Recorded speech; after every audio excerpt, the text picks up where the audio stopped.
Karibu Salome. Still waiting for Irene, Rose, Faith, Lois, Gavinji, sorry. You know, some of this working from home allows us to give us a 3-course meal. There's a starter, there's a main meal, and then there's dessert right there. Johnson, are you okay?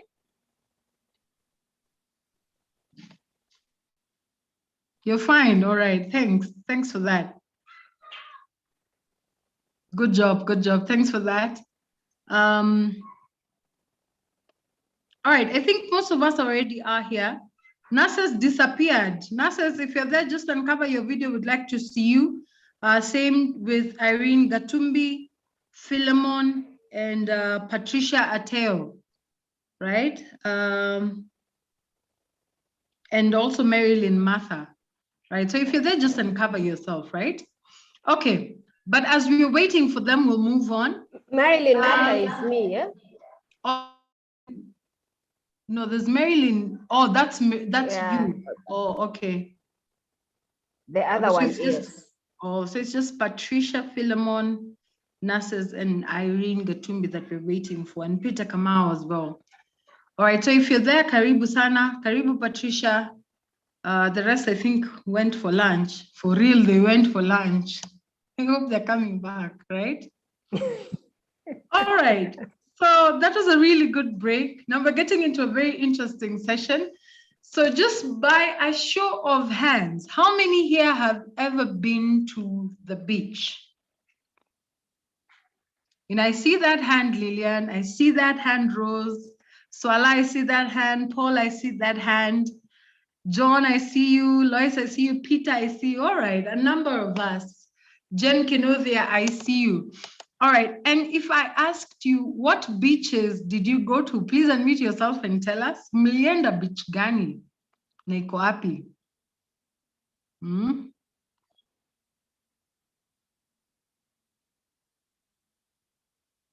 Lillian, where did you go? Naona ulikuwa unakuja kutuambia and then you went back to sit down. Just tell us, where did you go? Unmute yourself. Shikilia your space bar. The space bar is another way you can, yes. So hold it down and then you can speak. Okay. Where did you go? Which beach did you go to? Nilianza na Pirates. Ulianza na Pirates. Thank you very much. I think that's the journey for all of us. Cornelius is smiling because alianza hiyo journey with you. You know, so most of us have been to Pirates, right? Yes. Other beaches, what other beaches are this we've gone to? Please tell us.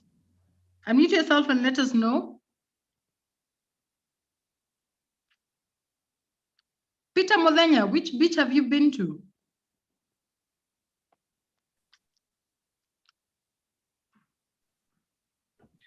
There's one in Kisumu called Dunga Beach. Ah, yes, you're my person.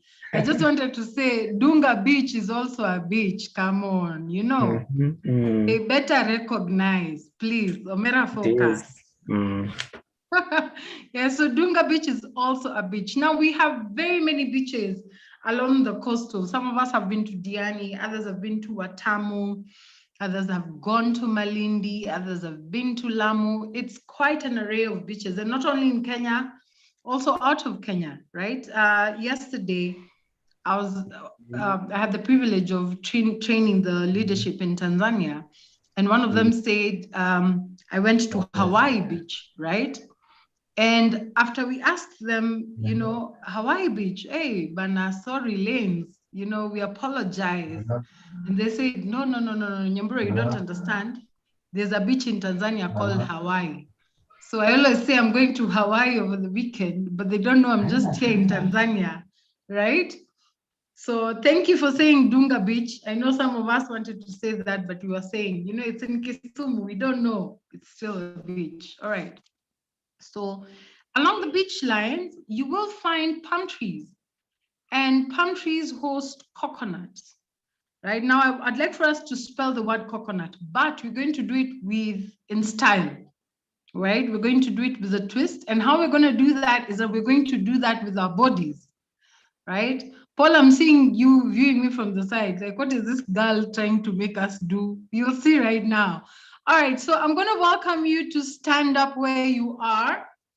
And Philip, don't worry. If the people around you look at you like, what are you doing? Don't worry about them. You can ask them to join you, you know. So go on ahead and stand where you are. Take a stand where you are. We're going to spell the word coconut with our bodies. We've just had lunch to Ncba, you know, so that we can get the blood flowing. All right. Now, how you spell coconut is C-O-C-O-N-U-T. Simply like that, C-O-C-O-N-U-T. And this is how we're going to do it, right?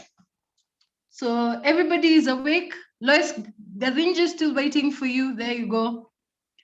Riziki amepotea. So people are pulling us ghost master moves here, you know? All right, so this is how we're going to do it. We're going to start with C from your right, you know, so do C like that, and then stretch out all the way out, making sure you feel that stretch right there, right? So C, all the way C. Good job. And now we're going to spell O.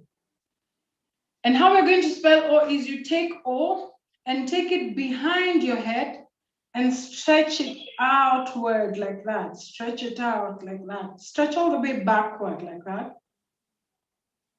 And then we're going to spell C again to your left now. Same way, C, and then go all the way to the side.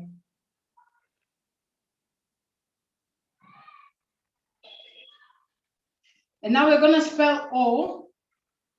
And how we'll do O is we'll still form O, but this time around, take it all the way above your head, stretch it out, and make sure you're standing on your toes. Stretch it all the way out, make sure you're standing on your toes. O. O.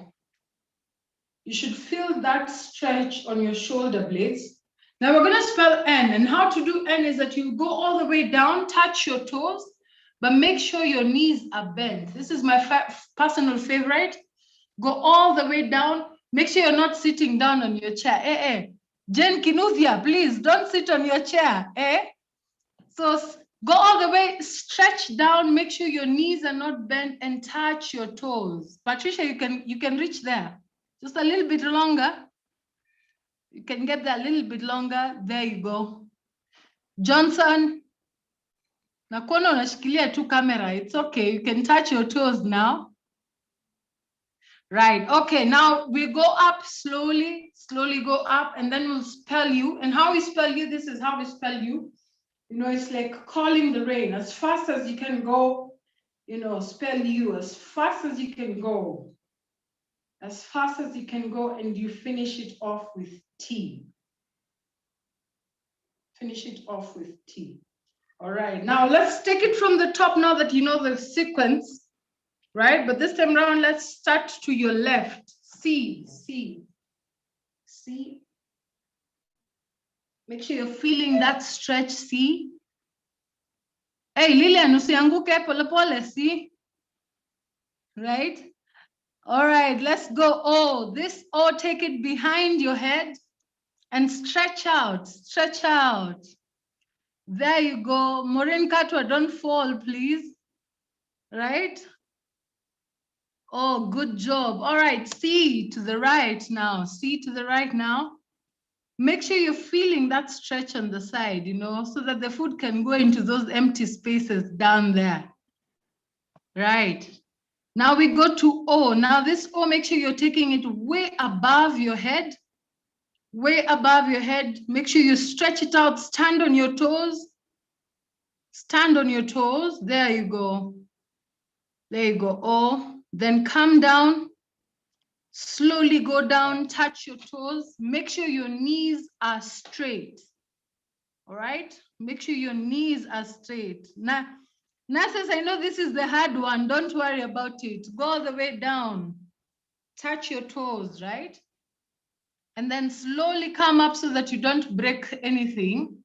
And then call the rain. Call the rain to spell you. And finally finish off with a T. All right.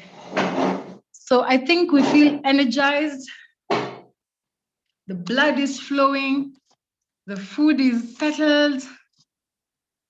You know, we feel alive, active, and engaged. Back to you, Marilyn.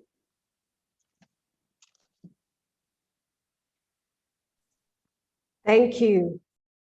Thank you for that. Yeah, I normally feel that, you know, after lunch, we must manage the food, or the food will manage the session. Eh? So thank you for helping us to do that. Great. So I think when we left off just before lunch, if I can pick up, we had just listened to our GMD give us quite, you know, a strong message of what it is that we want to achieve and how we get to do that. And we had a conversation around that, you know, just in terms of what is expected for us, what an exciting journey it is, a big journey it is, but what does that also mean in terms of us and where we sit? And that is a conversation that, yes, we began before lunch, but as we go along, you will see that it is a conversation that will continue right into tomorrow. Yeah. So I'd like us now to just get into, that gave us an overview of the strategy, what it is that we are driving for. And as he said before we went for lunch, that we are the software and we have to be one team to be able to deliver on it. And that therefore means that we need one strong culture that will drive us there. And that there is our go-getter culture. So we want to begin by unpacking our go-getter culture. But before we do that, I have got a question. You know, lockdown did quite a number on us. Eh? Everything, however we knew, whatever we knew in terms of work, however we used to work, however we used to operate, even in terms of our own personal private lives had changed. And we needed a new way of operation. What are some of the things, you know, that you began to pick up during lockdown? Is there any particular, you know, thing that you were not doing before, that you were not a big fan of before lockdown, that you picked up during lockdown, simply because of the way life had changed for us? We were now in the houses. Eh? Everything was in the same place. Your office, your school, everything was in the same place. Everything in life happened in the same place. So what was a key thing for you that you picked up during lockup that you were not necessarily doing before? Or what became part of your life, you know, that was not part of it before?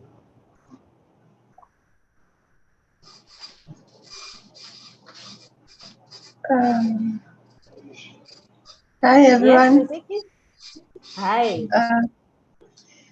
For me, during, I can't say lockdown per se for Kisumu, but I can say the COVID season. Yes. For the COVID season, for me, I learned how to spend time with myself, which I feel was very, very important, because now I was also able to unravel my skills learned from the past, like crocheting, and I'm happy with it. Great. So it gave you time to, you know, we keep hearing about finding yourself. Many times, even me, I keep saying that is a Western thing, eh? Where they take time to find themselves. But I think we were forced to do that and discover quite a bit about ourselves. So thanks for sharing. Learning new skills, learning new capabilities. Yes. Felista says lockdown made me learn that one can work from home and still perform. I think Felista, a large number of us were with you. There was this great belief that you cannot work from home. And in fact, if you are one of those who worked from home, people used to look at you sideways, like you're one of those who are escaping. But we've learned that you can do it and perform. Swala family time, yes. I always say we thought we knew members of our family. Now we know them very well. Having balanced diet, watching weight, yes. Baking skills, Lillian, what else?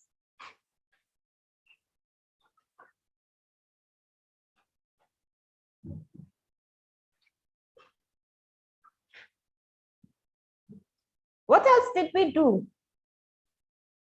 Even just from a personal point of view, not necessarily work, but just from your personal, what are some of the, okay, so let me put it this way. Family time is very, I think a lot of us benefited from that. Learning who, your partner, just relearning and saying, hey, this is the person I have been with all these years. Learning your kids. There are many parents who ask, whose children are these? They are yours. You just didn't know them that well.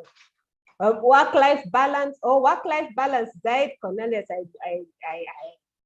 I think I know what you're talking about, but I'd like to hear from you. Cornelius, when you say work-life balance diet, what are you saying? I'm just saying the boundary between work and home sort of collapsed, because now you're working from home, you're taking calls beyond 5. Yeah, basically you're basically working. You brought the office home, so that boundary basically collapsed. Exactly. The boundaries, I don't know, I think you have put it very well. The boundaries between work and home, or work and not work, the personal, totally collapsed. And I don't know at what point, because when you're at work, you act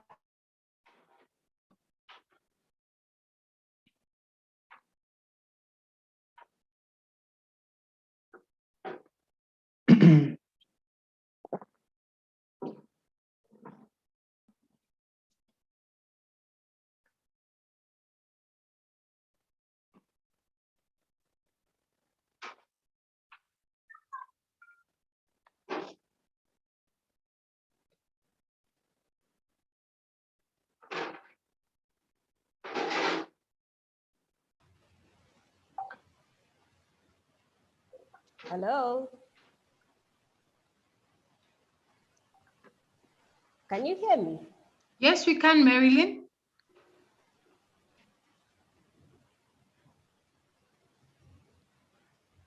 Yes, you can, Marilyn. And maybe let me just... Hello, can you hear me? Yes, we can, Marilyn. I think she might be having a problem with her network. Yes, I have, it's a problem with KPLC, so I've moved on to a backup. Sorry about that. Yeah, but in the meantime, know. All right, but in the meantime, I think what we can do is I can continue reading the chat, what's on the chat. Okay. Sarah Oganga says, that masks keep us away from colds and flus we didn't know we could contract easily from other people. Even now and then people had colds, but now not so often.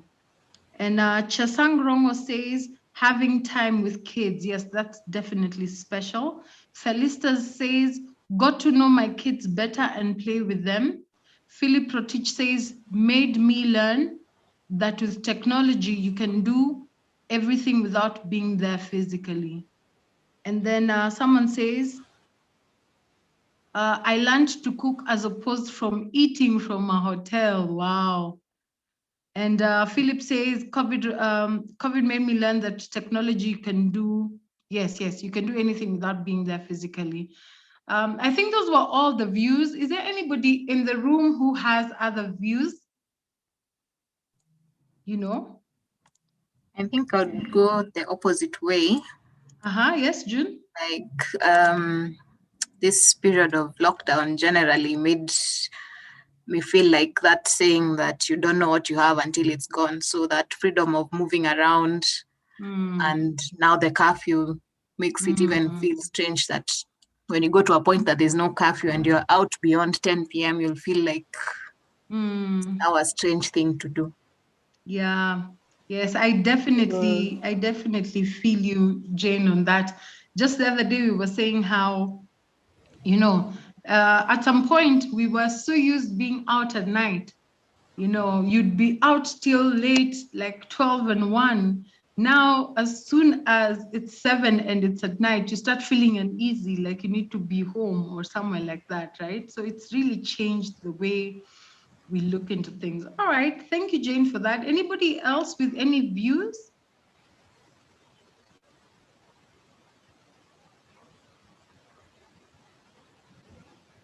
Good afternoon, Nyambura. How are you?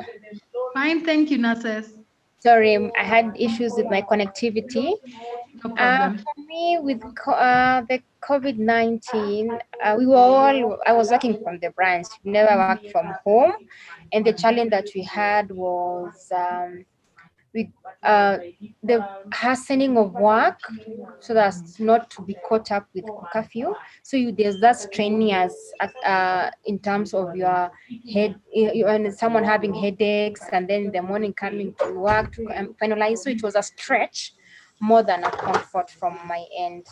And right. so much to learn from even my family. In fact, minimal time, but maximum time in the office. Yeah, minimal time, but you have to maximize on the very small time that you have, I had to move places. I was staying all the way in Lolongo, and I had to move because if you think about the traffic and the movement up and down and stuff like that. So most of us have had to do lots and lots of changes, in our lives. Marilyn, I don't know whether you're still situated, but maybe you could still run the discussion. Is that okay? Can I hand Yes, it that's back fine. to you? You probably hear me. Seeing me might be a bit of a challenge. Please bear with me. KPLC has just left us in the dark, and this is a dark place. So yes, so I've made do with what I have available. But yes, so just to narrow it down, when we think about technology and some of the online, platforms that are there, what online platforms did we, interact with or build relationships with during COVID? Are there any online platforms that you became very close to during COVID? Zoom. TikTok, Zoom, Teams. Hey. Teams and Zoom, Microsoft Teams, WhatsApp, yeah, WhatsApp became something else. Zoom, Netflix, John, Netflix, Yes. TikTok, Netflix. yes, Signal, YouTube. Yeah, so let me pick up from John, Netflix, because Netflix is an example we really want to look after. I mean, during COVID, guys really got onto Netflix, and it showed in terms of their bottom line. The growth that they made, during COVID times is something else. They started from far. It's a company that started in terms of giving rentals, as the way you go, and I don't know whether any of you, now information and books and everything is so available. But when I was growing up, we had libraries where we used to go and borrow books for 2 weeks. So you signed out a book for 2 weeks, you were given 2 weeks, you had to return it. And that is where Netflix began and how they started with movies. But they grew over. And then in this period, COVID, they are one of those few organizations that really did during that time, because everybody was at home. So everybody signed on to Netflix, amongst others, but Netflix was the leading. Now, amidst all of that, you know, with that growth, even running up to that growth, moving from where they started to a very serious content sharing portal, what is it that pushed Netflix and helped and supported that growth? And that is something that I'd like us just to watch a video on. And then we can, as you watch the video, pick up 2 or 3 things that stand out for you. And then we can have the discussion after. Now, bear with me. I hope I can play. I'm being very innovative here for somebody who's not that tech savvy. But I hope I am able to share the video.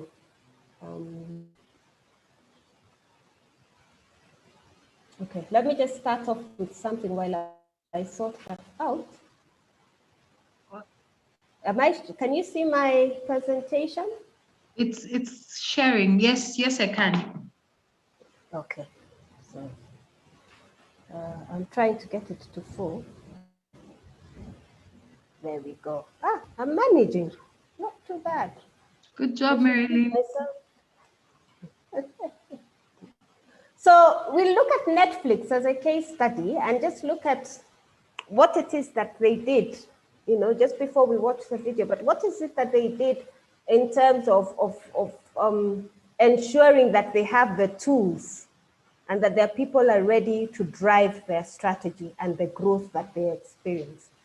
Now, one of the things you find out is when you go to many companies, there are beautiful, beautiful values that are plastered on the wall, plastered, I don't know where, a lot of the marketing material, we've got our values there. But when you look at the company itself, you do not see those values reflected in the behavior of the people who work within those companies. And we normally say that then those become values that are plastered on the walls. The actual company values differ greatly from the values that are on the wall.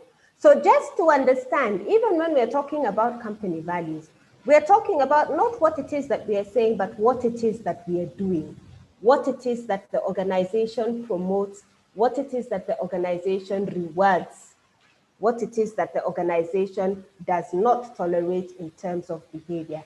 Those become our actual company values. And for us, what we are trying to do is to ensure that the company values that we are talking about, the ones that we have and the ones that we put either on our walls or on our material or whatever it is, are reflected, are one with our actual company values. That is when we can say that our values are actually the foundation of the culture that we have.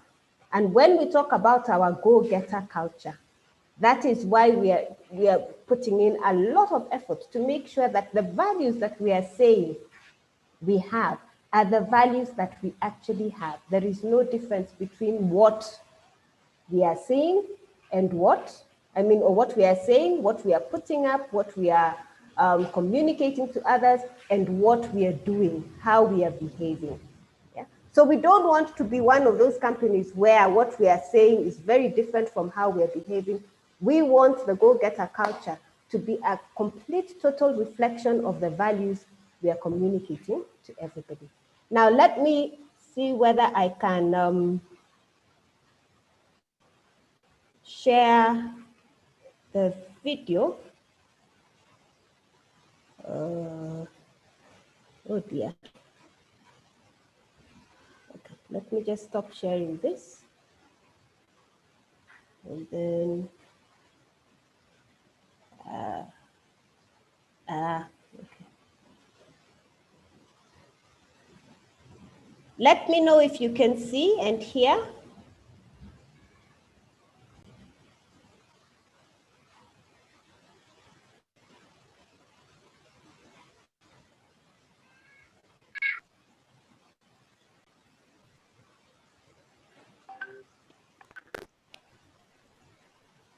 Oh dear. Oh, can you hear anything? No, we can't hear. We can't hear. So now.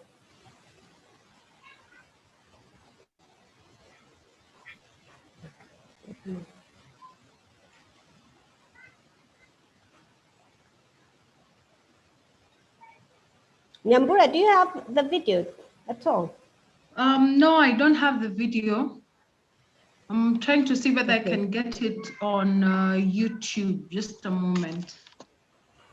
Okay, let me just keep trying. I'm really sorry, guys.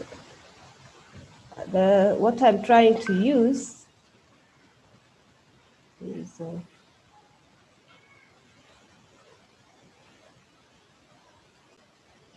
okay. Let me see. Maybe this would manage.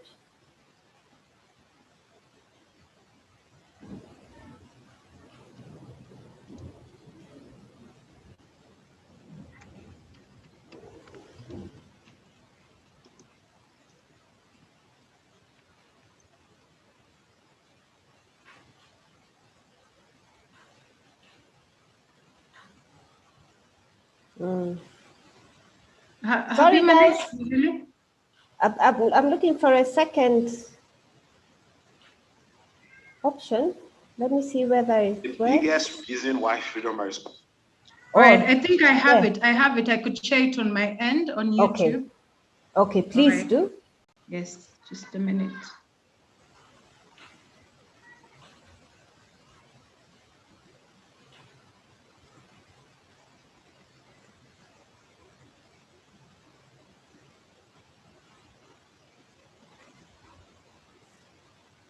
All right. If you can see my screen, just go on ahead and give me a thumbs up and then we will continue. Good job. All right. Responsibility drives the success of Netflix is it encourages us all to be big risk takers. The biggest reason why freedom and responsibility drives the success of Netflix is it encourages us all to be big risk takers.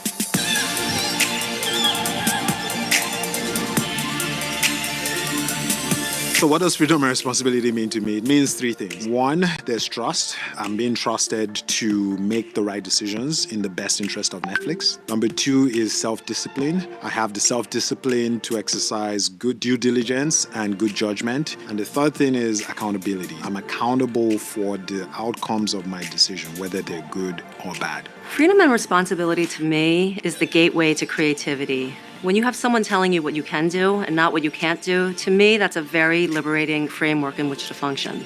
What I like the most about freedom and responsibility is I think it speaks to the intelligence of people. You're trusting people by default.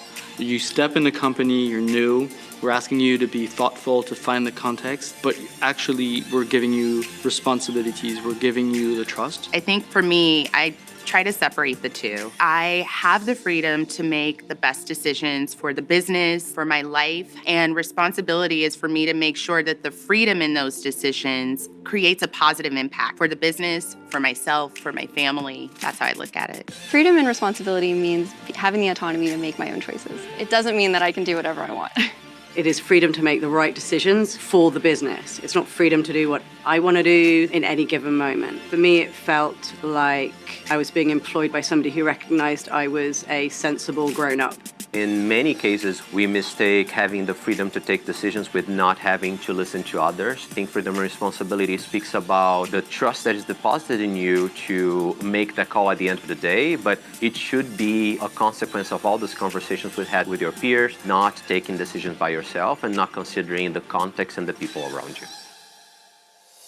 At any other company, you constantly have all this red tape and all these people you have to get through. But having a manager that leads by example, that constantly explains it, that points out examples of how someone's really doing it well, I think is what I've always appreciated. The one piece of advice that I would give to a new person at Netflix is to be confident that you are the person who knows what is best for Netflix in your business and in your market. You were hired here as an expert, and reminding you of that and knowing that you have that in you is just a matter of like taking that step back and allowing you that freedom then to do it on your own. You definitely do that. You're so great. You're great.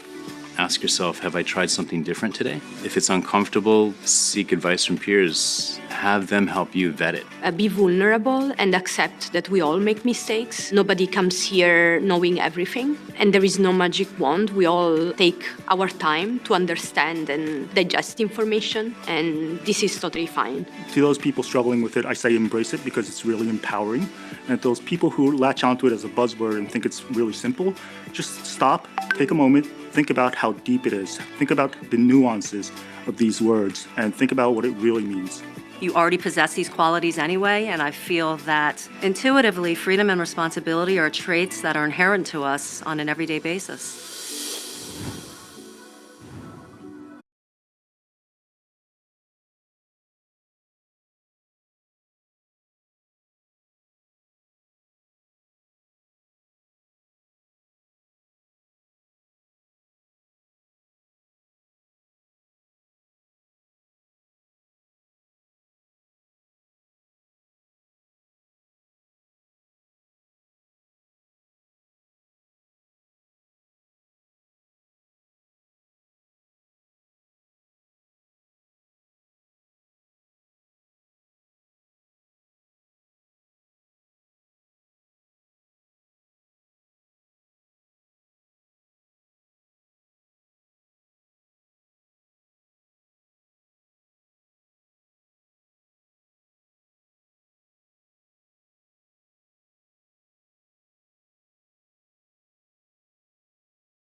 Due diligence when making these decisions. And those are very good, outlooks to the video that we've just watched. Now, Marilyn, if you would allow me to just ask one question, and I see, I don't know whether someone else has said.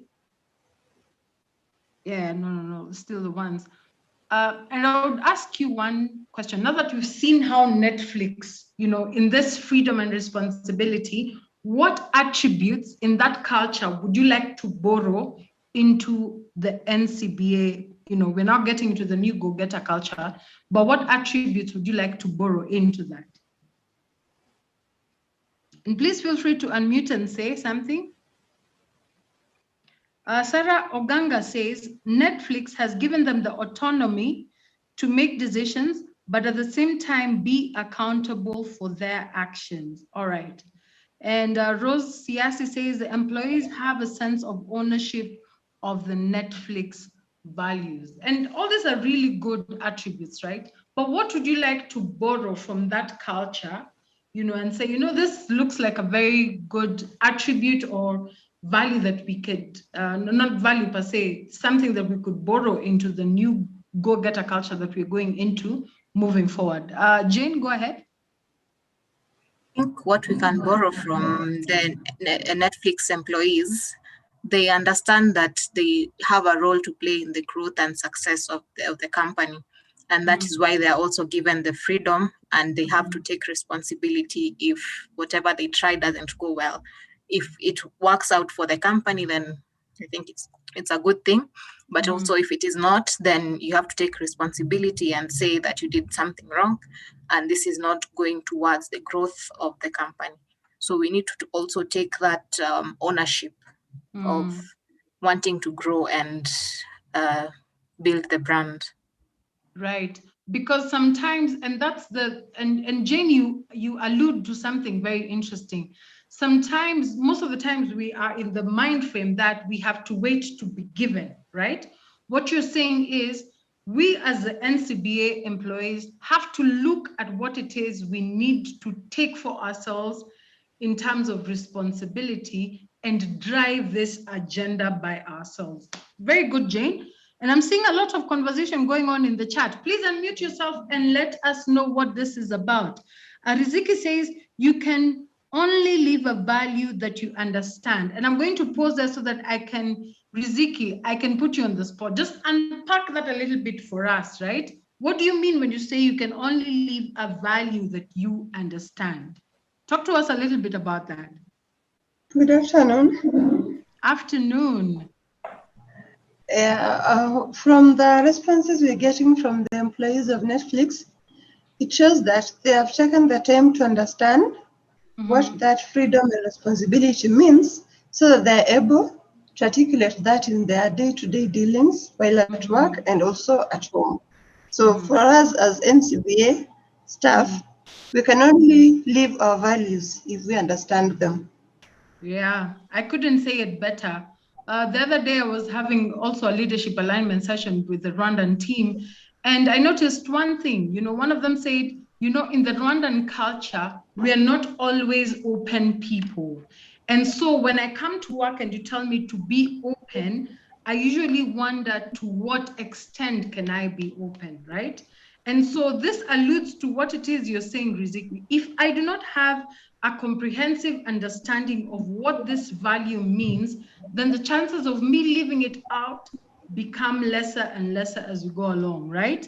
That's very well said. So the question is, do you have an understanding, a personal understanding of what these values mean, right? Patricia says they are self-driven and they're motivated. That's very true. Patience Gumo says, what I can borrow always, what I always learn to ask if not sure and never tire. Patience, please talk to us a little bit about that. What do you mean? And do you have an example of where this has happened?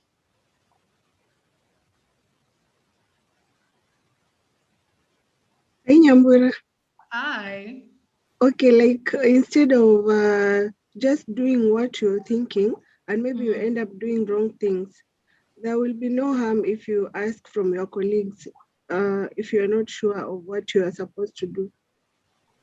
Yes, yes. There's no harm in asking. In fact, yes, Cornelius? Were you talking to us or someone else? I think he needs to mute. Let me mute. Oh, all right. Yes, thank you, Patience. Thank you, Marilyn.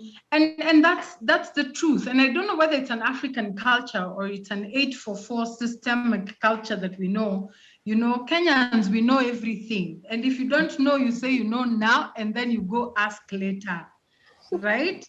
Most of us, that's how we got through our education system, by pretending we know, right? Philip is laughing because he knows this is exactly what he's done. Right? And they say you never say you don't know anything. And there's nothing, accepting that I do not know and I do not have an understanding of something does not show ignorance, right? Is not a sign of weakness. In fact, what that means is that it shows that you are willing to learn and it puts you open. In fact, it really brings out that value of openness. Yes. So Marilyn, back to you. For any comment, I'll keep coming back and forth like that. I think the group is covering it pretty well because I can see very, very strong contributions in the chat about responsibility, about being self-driven, being motivated. I see Cornelius has said, responsibility is a loaded word at Netflix and questioning, can we handle it here? Very good question, and what do we need to do? For me, I think that would be a stronger question. What do we need to do to be able to handle it here? If we feel that there are gaps, how do we close those gaps? So yes, I think just noting that there's some very strong comments, and also just realizing that, yes, there's a lot that we can pick from that to build our own go-getter culture. I've seen a lot around self-discipline as well. Are we disciplined enough to do what we need to do in terms of our culture? So yes, I think that is fine. There is a second video. I don't know whether we want to watch it now, then we can wrap up the Netflix story. I think let's do it because it will wrap up, something for management, and also just as we're looking at culture and transition us towards the next conversations that we'll be having. And I don't know whether you could play it. If not, just let me know so that I can also source for it on my side. Okay, I'll try.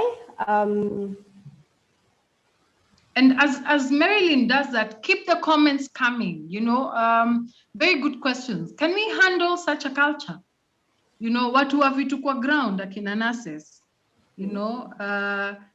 can we handle it? Jane brought a very good attribute to this conversation. She said, listen, some of these things you have to take for yourself. And that's what this freedom and responsibility says, that sometimes when you pause to think about what it means to have freedom and responsibility, you realize I have a part to play, right? Now, let's listen to Patty McCord. Patty McCord is HR, she's in people's, someone's audio is quite out there. It is mine. I've gotten rid of my video. I'm hoping that it will work. If not, we have a bit of a problem. But let me see. I've switched off my video. Let me see whether...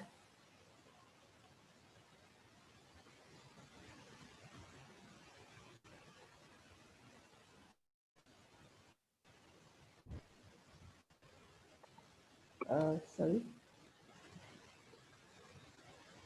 Sorry, guys, just bear with me, bear with me. This was not part of the plan, I assure you. No problem, Marilyn. No problem. You plan, and the world has plans for you. Yeah. Okay, so let me try and see. HR jargon makes me crazy. We have to have all these stupid acronyms that describe things that nobody understands. OKRs and PIPs. I think we can run our businesses by just talking to each other like regular human beings. We might actually get more done.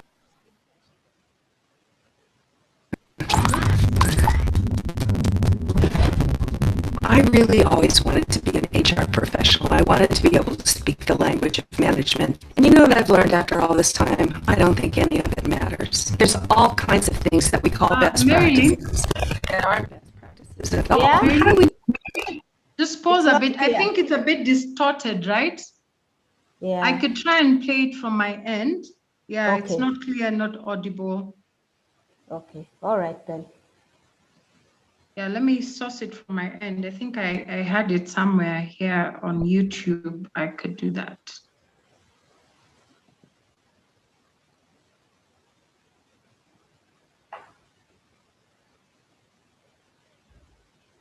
And HR jargon makes me crazy. We have to have all these. And Patty McCord is my personal favorite. The way she talks, the way she presents herself, her values are quite radical, but let me not preempt. I'd like for you to just listen to them and let us know what do you resonate with most. Right, I think you can see my video now. If you can, just give me a heads up. Give me a thumbs up, sorry. Okay, good job. These stupid acronyms that describe things that nobody understands. HR jargon makes me crazy. We have to have all these stupid acronyms that describe things that nobody understands. OKRs and PIPs. I think we can run our businesses by just talking to each other like regular human beings. We might actually get more done. I really always wanted to be an HR professional. I wanted to be able to speak the language of management. And you know what I've learned after all this time? I don't think any of it matters. There's all kinds of things that we call best practices that aren't best practices at all. How do we know it's best? We don't measure this stuff. In fact, I've learned that best practices usually means copying what everybody else does. Our world is changing and evolving all the time. Here's some lessons to help you adapt. Lesson 1, your employees are adults. We've created so many layers, so many processes, and so many guidelines to keep those employees in place that we've ended up with systems that treat people like they're children. And they're not. Fully formed adults walk in the door every single day. They have rent payments. They have obligations. They're members of society. They want to create a difference in the world. So if we start with the assumption that everybody comes to work to do an amazing job, you'd be surprised what you get. Lesson 2, the job of management isn't to control people, it's to build great teams. When managers build great teams, here's how you know it. They've done amazing stuff. Customers are really happy. Those are the metrics that really matter, not the metrics of, do you come to work on time? Did you take your vacation? Did you follow the rules? Did you ask for permission? Lesson 3, people want to do work that means something. After they do it, they should be free to move on. Careers are journeys. Nobody's going to want to do the same thing for 60 years. So the idea of keeping people for the sake of keeping them really hurts both of us. Instead, what if we created companies that were great places to be from? And everyone who leaves you becomes an ambassador for not only your product, but who you are and how you operate. And when you spread that kind of excitement throughout the world, then we make all of our companies better. Lesson 4, everyone in your company should understand the business. Now, based on the assumption that we've got smart adults here, the most important thing we can teach them is how our business works. When I look at companies that are moving fast, that are really innovating, that are doing amazing things with agility and speed, it's because they're collaborative. The best thing that we can do is constantly teach each other what we do, what matters to us, what we measure, what goodness looks like, so that we can all drive towards achieving the same thing. Lesson 5, everyone in your company should be able to handle the truth. You know why people say giving feedback is so hard? They don't practice. Let's take the annual performance review. What else do you do in your whole life that you're really good at that you only do once a year? Here's what I found. Humans can hear anything if it's true. So let's rethink the word feedback and think about it as telling people the truth, the honest truth about what they're doing right and what they're doing wrong in the moment when they're doing it.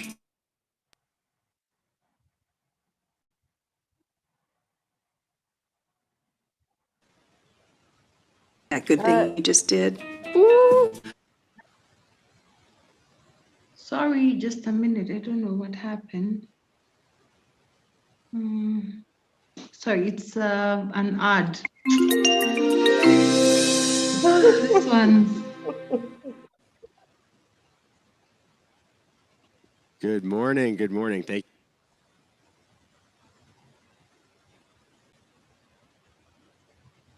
We'd really apologize about all this network issues we've been having today. You know, that was not the agenda, but and people will do that again today, 3 more times. Lesson 6, your company needs to live out its values.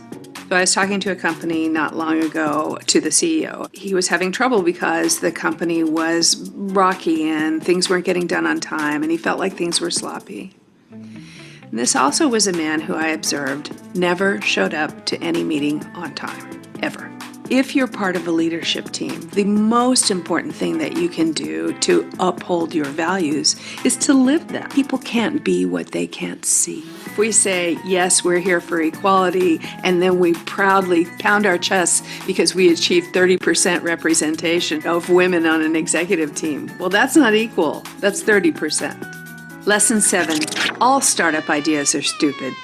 I spend a lot of time with startups, and I have a lot of friends that work in larger, more established companies, and they're always poo-pooing the companies that I work with. That is such a stupid idea. Well, guess what? All startup ideas are stupid. If they were reasonable, somebody else would have already been doing them. Lesson 8, every company needs to be excited for change. Beware of the smoke of nostalgia. If you find yourself saying, remember the way it used to be, I want you to shift your thinking to say, think about the way it's going to be. If I had a dream company, I would walk in the door and I would say, everything's changed, all bets are off. Running as fast as we can to the right, and now we're gonna take a hard left. And everybody in the company would stand up and go, yes! It's a pretty exciting world out there, and it's changing all the time. The more we embrace it, the more we get excited about it, the more fun we're gonna have.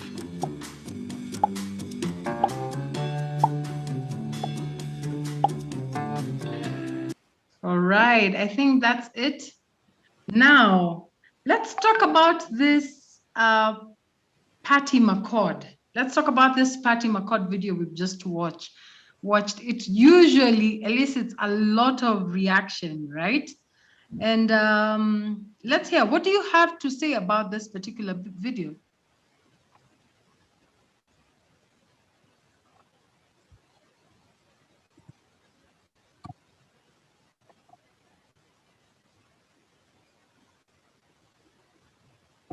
What do you like about it? What are you still finding hard to understand? You know, let's hear these views. You know, she has some very radical views.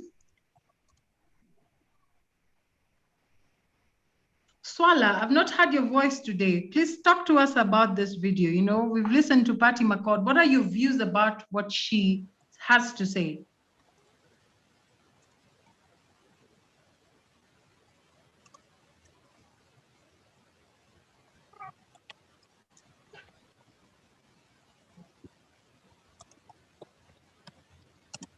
Sarah Oganga says companies on the feedback part. Yeah. Oh, sorry, you're typing. Yes, I remember your audio had a problem. Companies should treat their employees as adults. Yes, this is a very favorite one for people, you know. And Faith says she's very honest, and any leader in any organization should emulate what she is communicating. Faith Wanjiko, I really like hearing people's voices because I feel like, so please talk to us a little bit about that. Express yourself. So I think from listening to her, she's talking as that small person in an organization who probably wouldn't feel all this, or who feels like she's treated like a child, yet you're married, you have kids, and somebody at some point talks to you as if you're a child in the office. Yeah, she speaks a lot on the small people in the organization, probably those who are not given an opportunity to express themselves. So yeah, she speaks for that kind of an employee. Right. Did you feel like you resonated with her message? Yes, I did. Yes, I did. Especially the part that she said that all companies should work to not really hold their employees, but to create a place where if an employee left, then there will be ambassadors for that company. Like I would really love to give where I'm working currently, and where I go, then I'm talking good about my last organization. Since it was that. Right. All right, let's hear from Irene Gatumbi. Any views on this?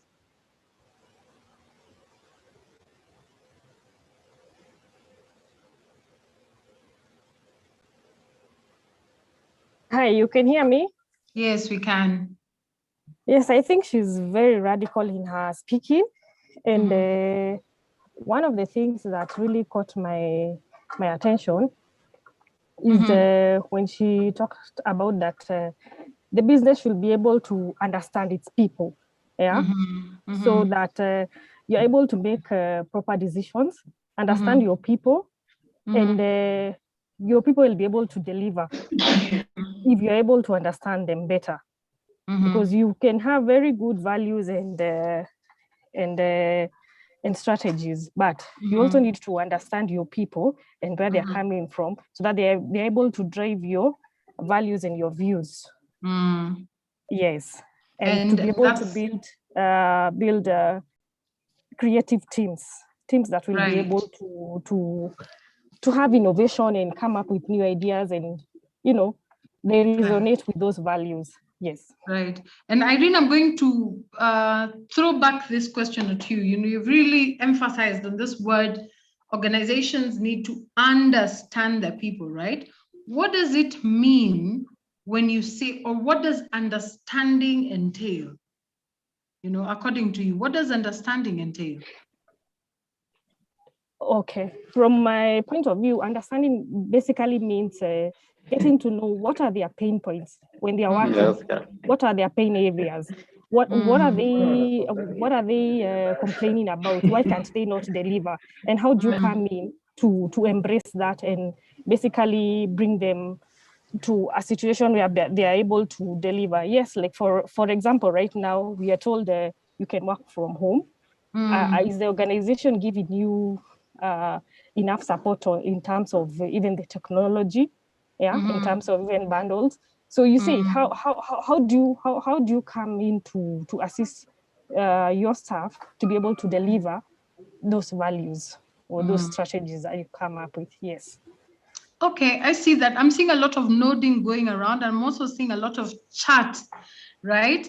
Felista says, it's an interesting video. I like the second point. on leaders or managers to build a great team and not to micromanage people, e.g., what time they report to work, how many times they've gone out. In a nutshell, avoid the MBWA management style. My mic is still not okay. It's okay, Felicitas. I could also see you nodding your head a lot, right? And John Moluma says, people are not excited about the change or the merger, right? And John, allow me to put you there so that we can unpack this a little bit. I think it's always important to not to overlook those murky conversations. I think it's always important that we talk about it. So what do you mean, John? And how, even so that we can have it into perspective as we are walking towards this new culture change program, right? So John, please unmute yourself and talk to us a little bit. When I meet people, I'll just talk or refer back to what I said earlier. Just us, the stakeholders, the employees. Right. I think Marilyn was mentioning something about the vision and everything. There's a part they say the bank says that they will wow the customers. Yeah, wow, know you, wow you. Yeah. Wow you. What's the other one? They will back them up as well. Yes. Yes. I think they should do the same with us. Mm-hmm. If we are also wowed, then we will wow the customers. Right. That's my perspective. Right. And I think your views are valid. What you're saying is, whatever processes we're trying to get out there should first of all start internally. Yes, correct. Right. And later on, tomorrow, we will look at the employee value proposition. What is it? What does it say? And in this culture process, what does that look like? Right. Correct. And thank you for that. So Patricia says, managers should not let their people stay in the same position for long, especially if they have potential for growth into the next available position, which matches their strength. I hear you, Patricia. Would you like to unpack that for us a little bit?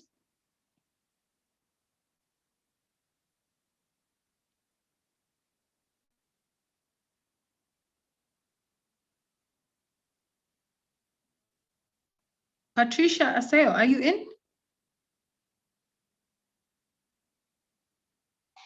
Oh, I have a problem with audio. All right, no problem. Let's see whether there are other views.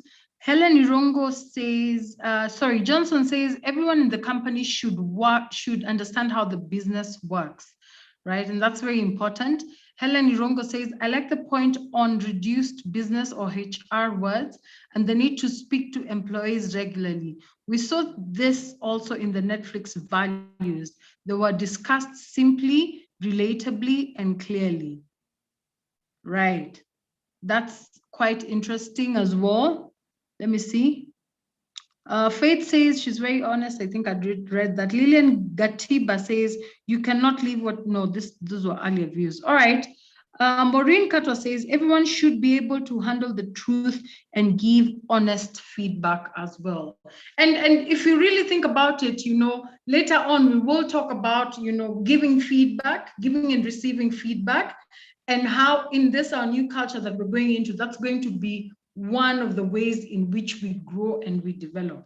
So it's good to see that we are resonating with some of the values that she's talking about. But before we wrap up this session, right?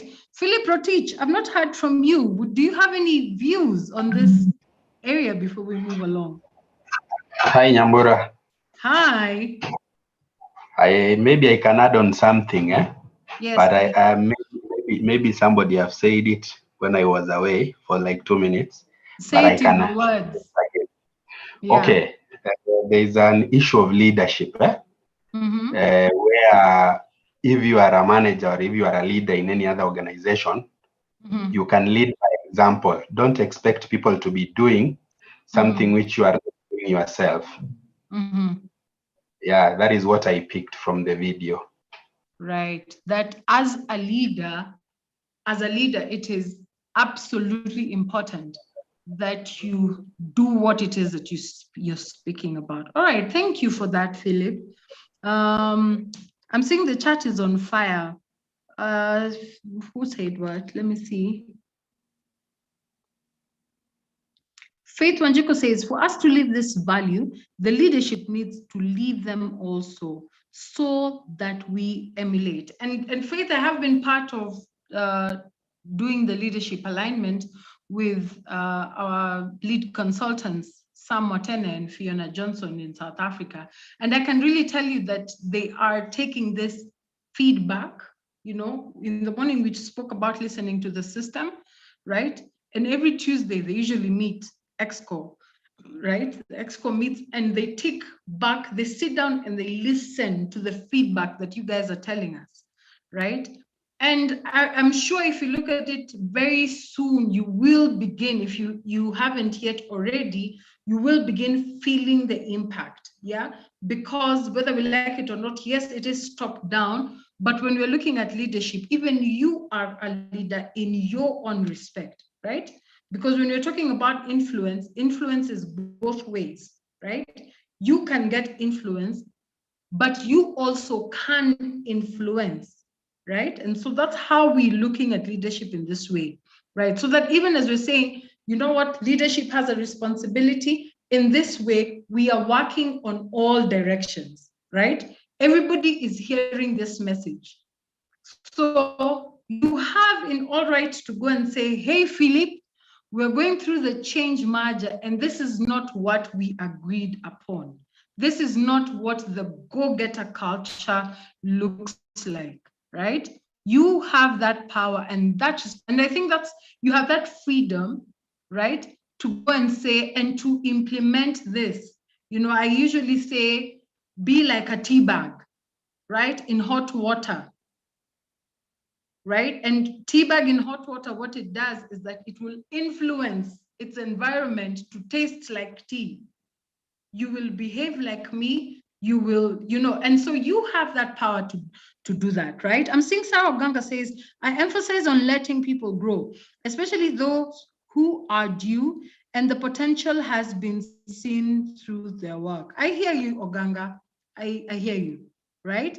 And Susan says, the management should lead by example so that the employees learn from them and live their values. Faith also said, I loved when she said, people can't, what they can't see. I think you meant people can't be what they can't see. All right, I know Marilyn, if you're still there, and if you can, I'd like for us to end this conversation here, right? We will pick it up tomorrow, right? Very many views and very many reactions from the Netflix videos that I love. You know, some of them we're resonating with. And sometimes I think if you get to compare yourself with something who's doing great things, then you can set yourself up and say, how am I really doing, right? And you can really score yourself. You can really see where the problem is, right? That we are highlighting on the chat box, right? Faith still says, Nyambura, we have the power, yes, but your position in the bank matters. You can talk and that's the end of you. Faith, please talk a little bit about this, because I'm hearing, and you're not the first person to say this. You know, someone has also highlighted this in the other group to say, hey, listen, and this, you know what, this is actually feedback that you're picking and you're taking back and you're telling the leadership, listen, for us to be able to move along, we have to do one thing. We have to listen to the system. And part of listening to the system means that nobody has to operate through fear. And this is why we understand the values of, say, concept like freedom and responsibility. You know what I mean? And this is why I would like for us to get into getting our pre-work done, because a lot of these things will be able to tackle within our pre-work, so that when we're coming to unpack these conversations fully in an all-rounded manner, right? Faith, are you there?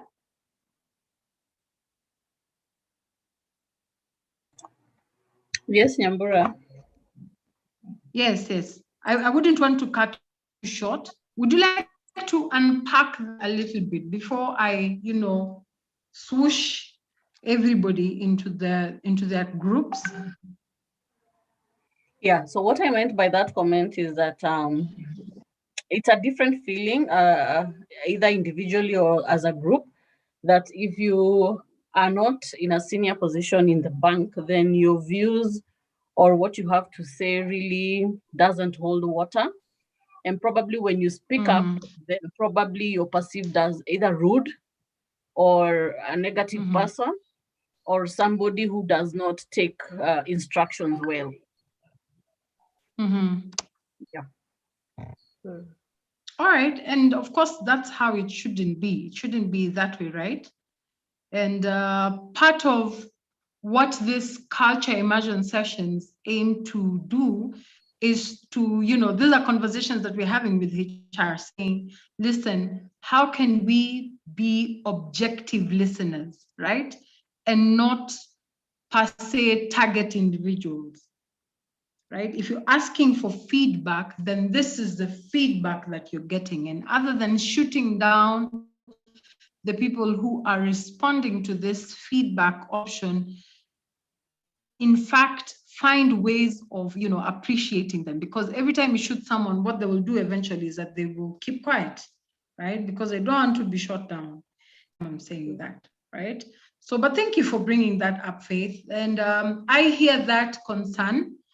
It is a valid concern. It's a concern that is being taken up seriously, right? And I can attest to that because of, I've had the privilege of sitting in these conversations to see how, whether it's top down, mid-level, those are conversations that are being held as we're speaking in all seriousness, because it's what the system has been talking about. And earlier on, we had an opportunity to look at the U process, right?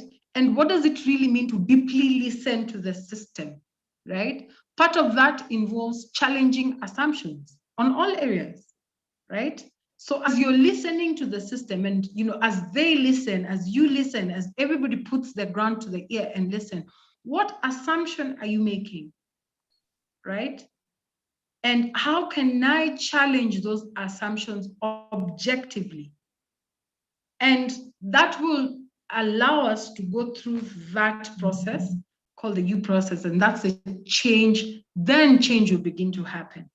Right, so I can see now it's 3:23. I'd like for us to wrap it up here so that we can have time within our groups. But before we do that, I'd like for you to take a minute and look around the room that you're in. Right, we're going to do a very fun activity. Look around the room you're in. Take a minute, look around, make sure you've really taken in everything that's around you. And I'd like for us to take the next 1 minute, go grab an item, right? Go grab an item that best represents your takeaway for today, right? Go grab an item that best represents your takeaway for today and bring it. So we're gonna take 1 minute, right? Go grab an item. You can stand and go to where you are.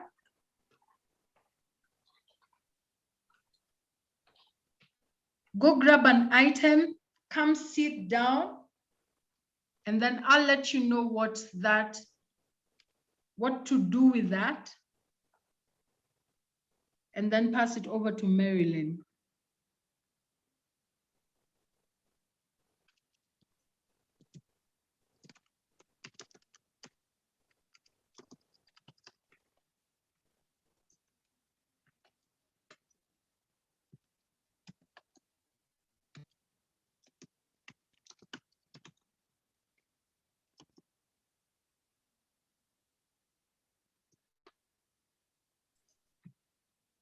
John, have you already grabbed an item?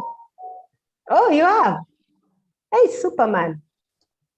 People with powers.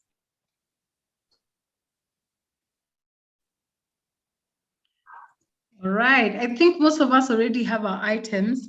Shekinah, have you been able to grab your item? Yes, I have. All right. So this is how we're going to do it. On the count of 3, I'd like for all of you, and if you, Philip, I don't know whether you're still there, right? Cornelius, you've been laughing the whole time, and I'm sure you're not laughing with us. So you have to share those jokes with us, by the way, yeah?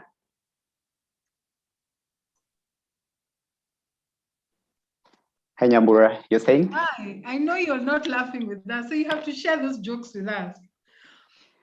All right, so at the count of 3, this is what I'd like for you to do. I'd like for you to flash whatever object you have. Not flash, like show us on your screen what it is you have. And then we will go and take a vote. What is the most interesting thing that we've seen? All right, are you ready? If you are, give me a quick thumbs up and then we'll move along. All right, I see that. And I had a group that, people removed their shoes. So I hope you've not removed your shoes, because there's some people who might suffer next to you guys, right? All right, so if you're ready, let's go on 3, 2, 1. Show your, oh, wow.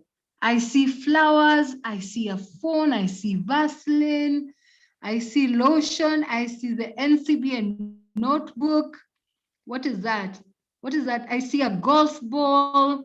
I see a pool ball. I see a water bottle. I see a remote. Shekinah, what is that?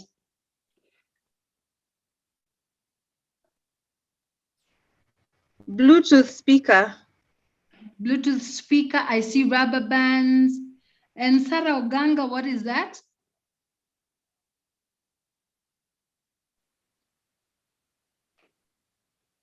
It's a sweet. Sweet. It's a KSL sweet. All right. KSL sweet. All right. So, Irene Gatombi, what is that? And Riziki, what do you guys have? It's a pass. It's a pass. Kashmani. All right. Riziki, what do you have? Oh, it's a coat hanger. All right. So this is what we're going to do. And I had the mirror, right? So this is what we're going to do. Please go to the chat box and let's vote. What is the most interesting thing you have seen? And we're going to put that person on the spot right now. Let's take a vote. Benson Kangele, I did not see your object. What was it? Oh, the Ncba notebook. All right. Sweet. We have one mirror from Sarah. Sweet.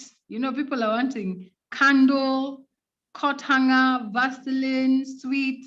Yes, Vaseline. Why Vaseline, man? I think she was just oiling her lips and she decided, I'll just use this one. Calendar and notebook. All right, I think we have our votes in. Sweets, the sweet, the person with the sweet, yeah, please. I think that was Sarah Oganga. Please unmute yourself and tell us why the sweet. The masses want to know, right? Why sweet?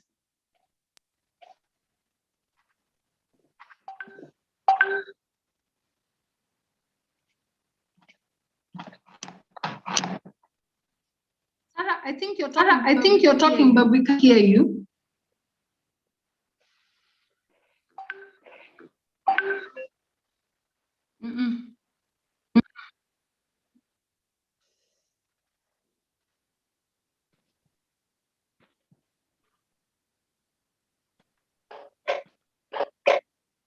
Hear me now? Yes, we Can can you hear hear you now. Okay, so basically what I had next to me was the sweet, because as we're going through the session, I realized it is energizing me and keeping me energized and ready to listen. So basically, for the sweet for me is that with the new change of the culture, what will keep me going and feeling energized is the calories they get from the sweet, or the energies they get from the sweet. Yeah. Right. Thank you, Sarah. You know, a snap attack to you. And I think notebook. Let's hear from the notebook. You know, why notebook?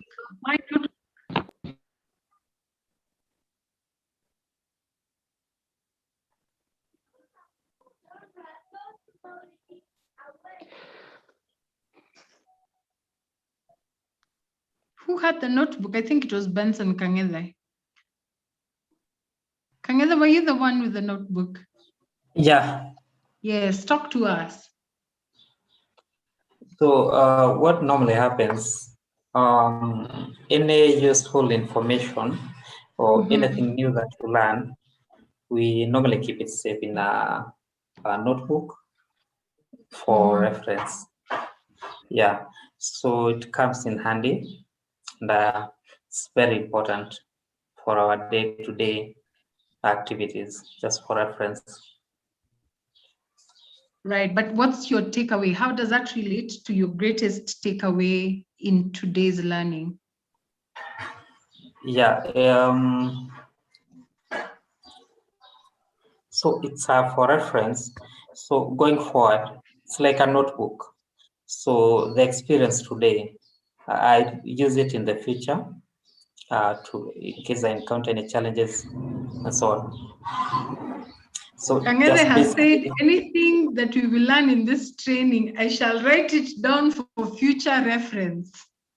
We shall not be gotten flat-footed anymore. All right, Kangele, thank you very much. Snaps to you. And I think the other one that I saw was, let me see this, a calendar. Who had a calendar? And then let's talk to the person who had Vaseline, and then hand it back over to you, Marilyn.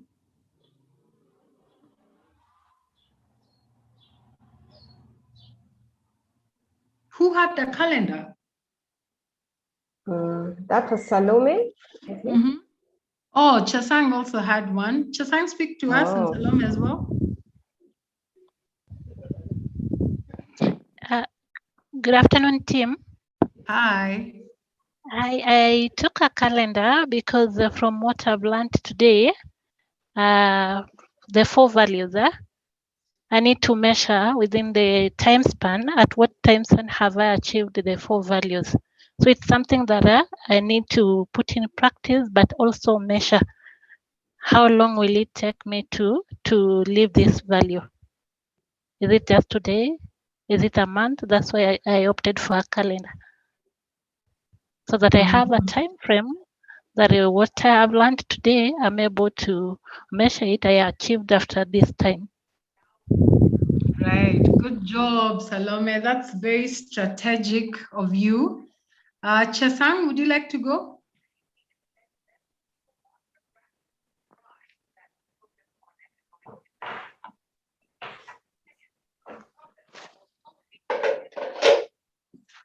You can hold on to the space bar. It will allow for you to speak. Sometimes finding that unmute button can get difficult.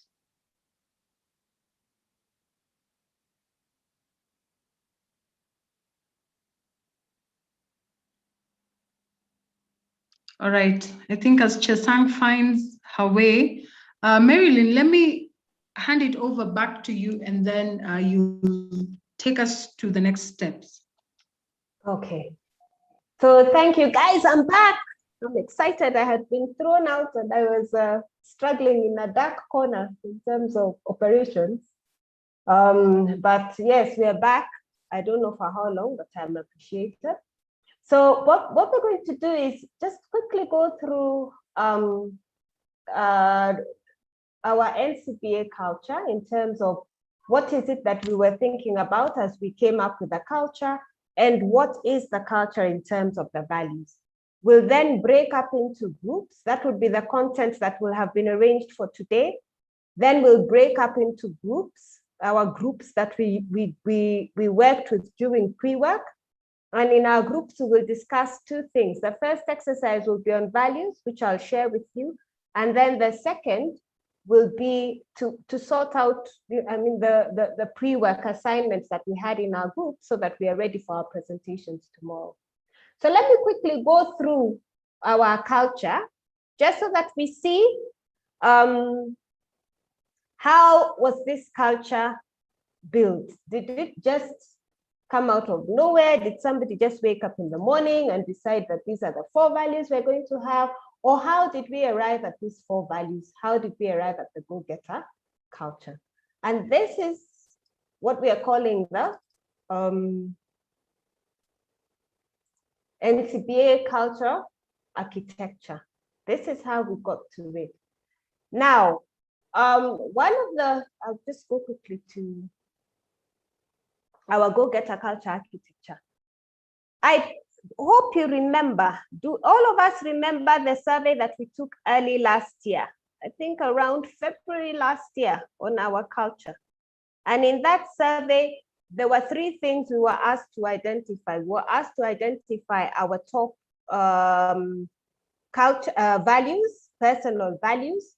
We were then asked to identify the current values of Ncba as per that time. And we were asked to identify the desired values of Ncba. What would we like to see in the Ncba values? Do we remember that survey that we did? Thumbs up if you do. Let me just see how many of us remember. So if you can use the emoji thumbs up so that I'm able to go through and just see. Okay, I can see a number. I can see Lydia Lois. Who else? Do the rest of you remember? Because we had quite a good response. We have quite a number of people actually took when we looked at the percentage of staff in each section. We got quite a good number of responses. Do the rest of you remember?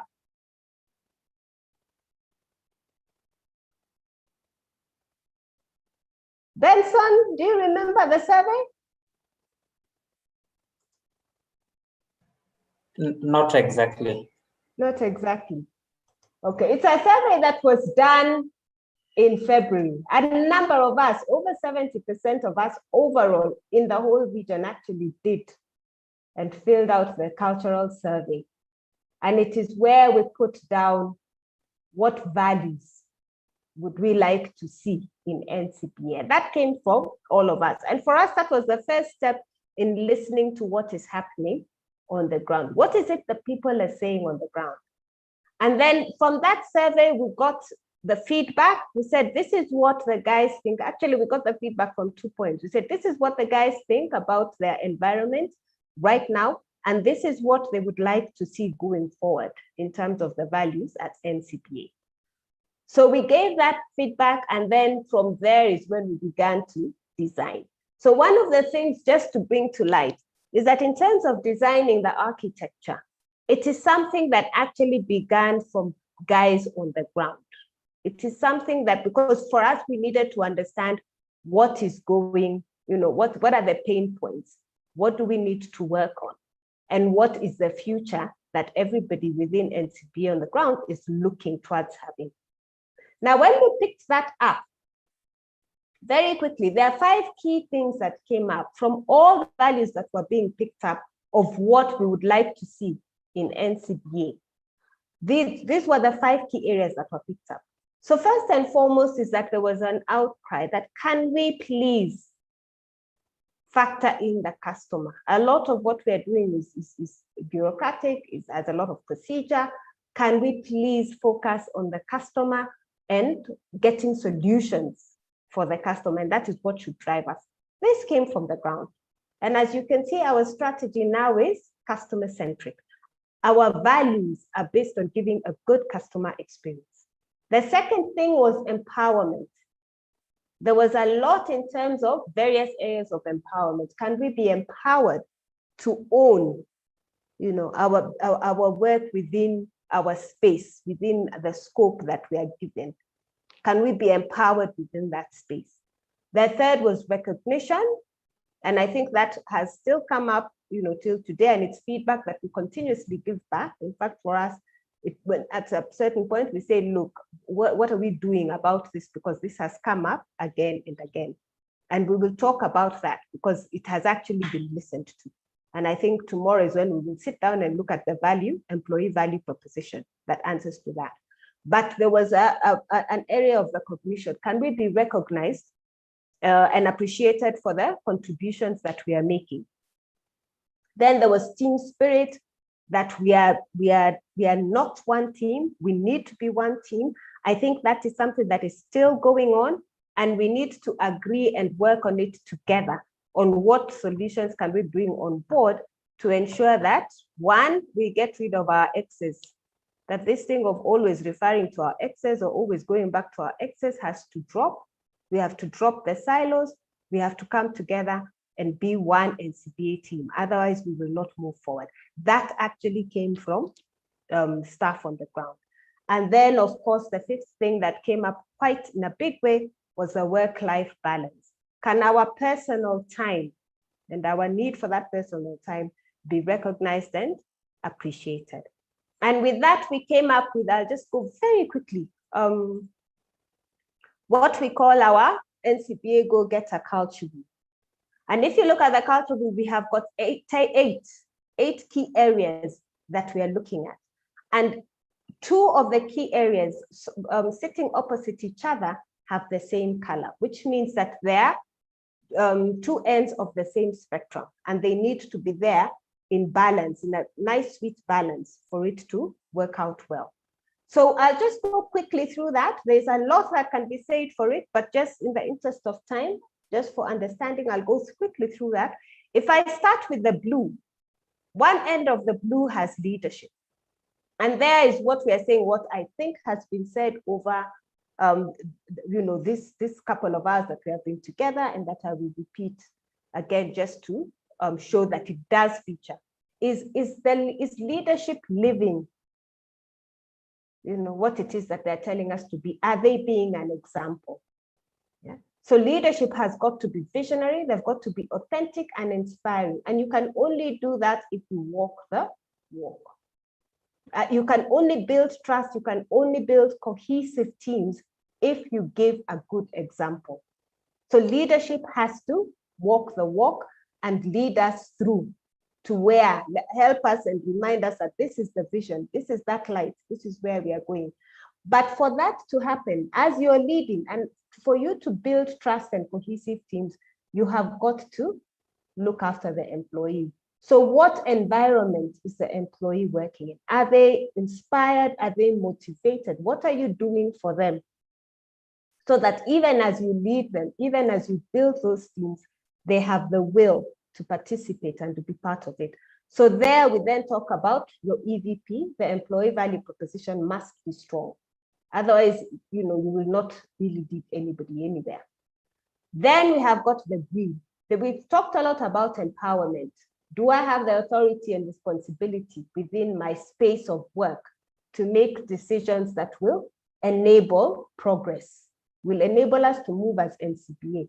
Allow me to make a decision that honestly, from where I'm sitting, I should be able to make, so that the customer is served faster, for example, rather than waiting for 3 or 4 levels of approval. But for empowerment to take place, we must be tolerant. We must have space for mistakes. People must be free, must be, feel safe to try something, to try new things, to look for solutions. So we must be tolerant. Of course, within the banking industry, it's within a reasonable, to a reasonable extent, but it must be there. We talk about the yellow, we are saying that we must be customer-centered.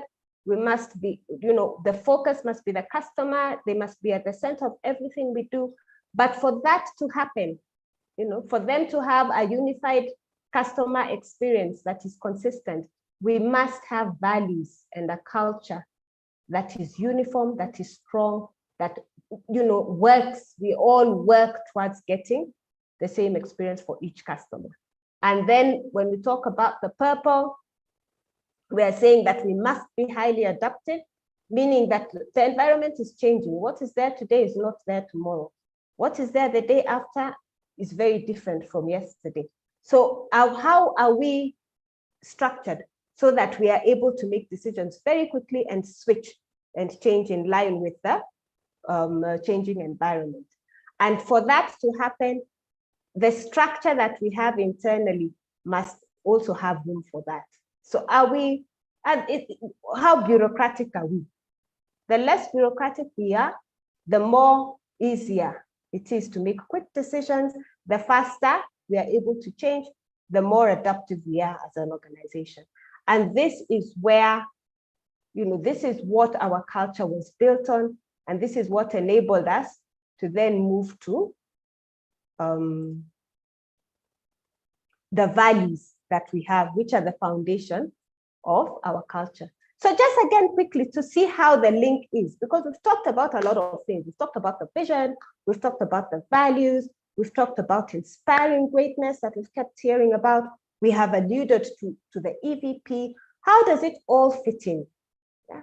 So just a quick run through. Our vision, our mission is to be the financial services partner that inspires your growth. So again, we are looking at Mzito and seeing how are we helping you and how are we partnering with you. For that to happen, Mzito has to look at us and see us, perceive us in this way. We must be involved, we must be friendly, we must be uplifting, inclusive, trusted, and innovative. That is how Mzito needs to perceive us in terms of our personality. For us to be able to achieve that, we must have a culture that is driven, open, responsive, and trusted. And it is only in having that culture that we are able to inspire this greatness that we are talking about, the brand promise that we have made. Somebody said earlier, we have been promising that we shall deliver, we shall inspire greatness. So we have to deliver on that promise. But to inspire greatness internally, it means that each and every one of us must be doing greatness every day. The greatness that we are inspiring outside cannot work if, we are not doing greatness every day. It means that everything that we do, everything that we touch, we do it with the intention of doing greatness every day. But for us to get up every morning, to wake up and come to Ncba and do greatness today, tomorrow, the day after, the environment that I'm working in must be motivating. So what is it that we are doing within the environment to ensure that we are motivated? Because once that happens, then for sure, again, we will go up and achieve our vision of being the financial services partner that inspires growth. And that is how the link, and that was the journey that then came down to, then what are our values? And those were the 4 values that we looked at that were simple and that would actually give us a base. If we lived each of the 4 values, then we would have a culture that would enable us to do greatness every day, enable us to inspire greatness, allow us to achieve our vision, and enable us to get our strategy, the Ncba 1.4. I know I have talked, that bit normally has, even I feel it, it's quite a mouthful. But we just felt it was important for you to understand how we got. We actually began with what are the people on the ground saying? What have they seen? Because you are the guys who actually see everything that is happening. You know what the customers are saying. You're the ones who have to placate the customer in many situations. So then what were all those views? Because then that now denotes where it is we want to go and what is the culture we need to have. So when we now talk about our values, just so that you do not continue listening to my voice over and over and over, let's play a video from Eric where he kind of breaks down the values that we have. Then we can see how we can break into groups to do the exercise on the values. So where is it? So I hope now is better. I'm in a better place.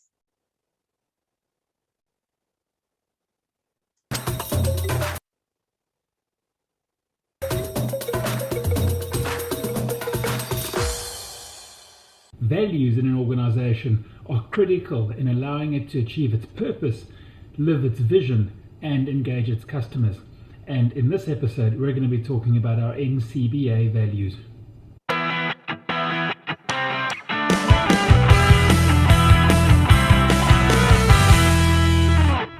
I'm willing to bet that if I came to your house and I walked through your front door, that your values, your family values would not be written on the wall next to your front door for everybody to see. Somehow, almost every business on the planet finds it necessary to write their corporate values on the wall in reception. Some companies go as far as having it literally written in concrete or cast in concrete in their reception, whilst others just take the approach of looking at fairly generic business results issues and turning those into values. One of the banks that I have worked with in Africa has one of their key values as delivering shareholder value. Now, quite honestly, I'm not really sure what that means. I'm not sure what that means to most of the people in the organization. And often what we find is that values are not really filters for decision making. You see, your family values aren't written on your wall by your front door because everybody in your family lives them. They are real filters for decision making. And so what it means is that whenever somebody wants to do something, they're asking themselves, if I do this, does that reflect the values that I believe, the values that our family hold dear? And is this really a filter for making decisions allowing me to honor my family name? The business world is fraught with examples of companies such as Enron in the US that had on paper really good-looking values, teamwork, integrity, trust, all those ones we get to see all the time. And yet Enron fell foul of immense corporate fraud. Values go wrong very often.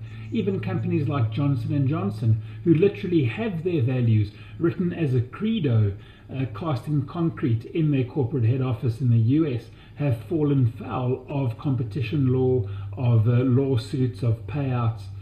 And that happens because the values aren't seen as filters for decision making. And there are corporate goals, financial goals, and others that are placed above the values that the organization holds dear. So when it came time to developing values for Ncba, we had a look at several factors. Firstly, we had a look at what other banks hold dear. What are the values that other banks have across Africa? And secondly, most importantly, we looked at our brand promise. Our brand promise, that of inspiring greatness, needed the values that would allow us to enact that in everything that we do at every level of the organization. And then the third thing we did was we had a look at organizations whose values really work, not only in the banking industry, but outside as well. And we used those insights to craft Ncba values. What are the characteristics that values have in order to make them powerful and effective within an organization? Well, firstly, values have to be grounded. They have to be part of our greater culture. They have to be part of our decision making, and they have to hold us true to what we believe. The second attribute that values need to have is they must be aspirational. Now, we know that whatever values we put down on the wall, on paper, won't necessarily be the ones that we're living right now. There should be some of those, I agree, but most of our values should be aspirational. These are things that we need to work towards, that we need to strive, that we need to push beyond the boundaries of comfort to allow us to fully achieve. Thirdly, our values must be differentiated. They must speak to who we are, to what we want to achieve, and we can't just take generic words off the walls. Oops. Sorry. Let me, I was trying to add the volume because I had a comment about volume. Let me reshare. Us from our competitors.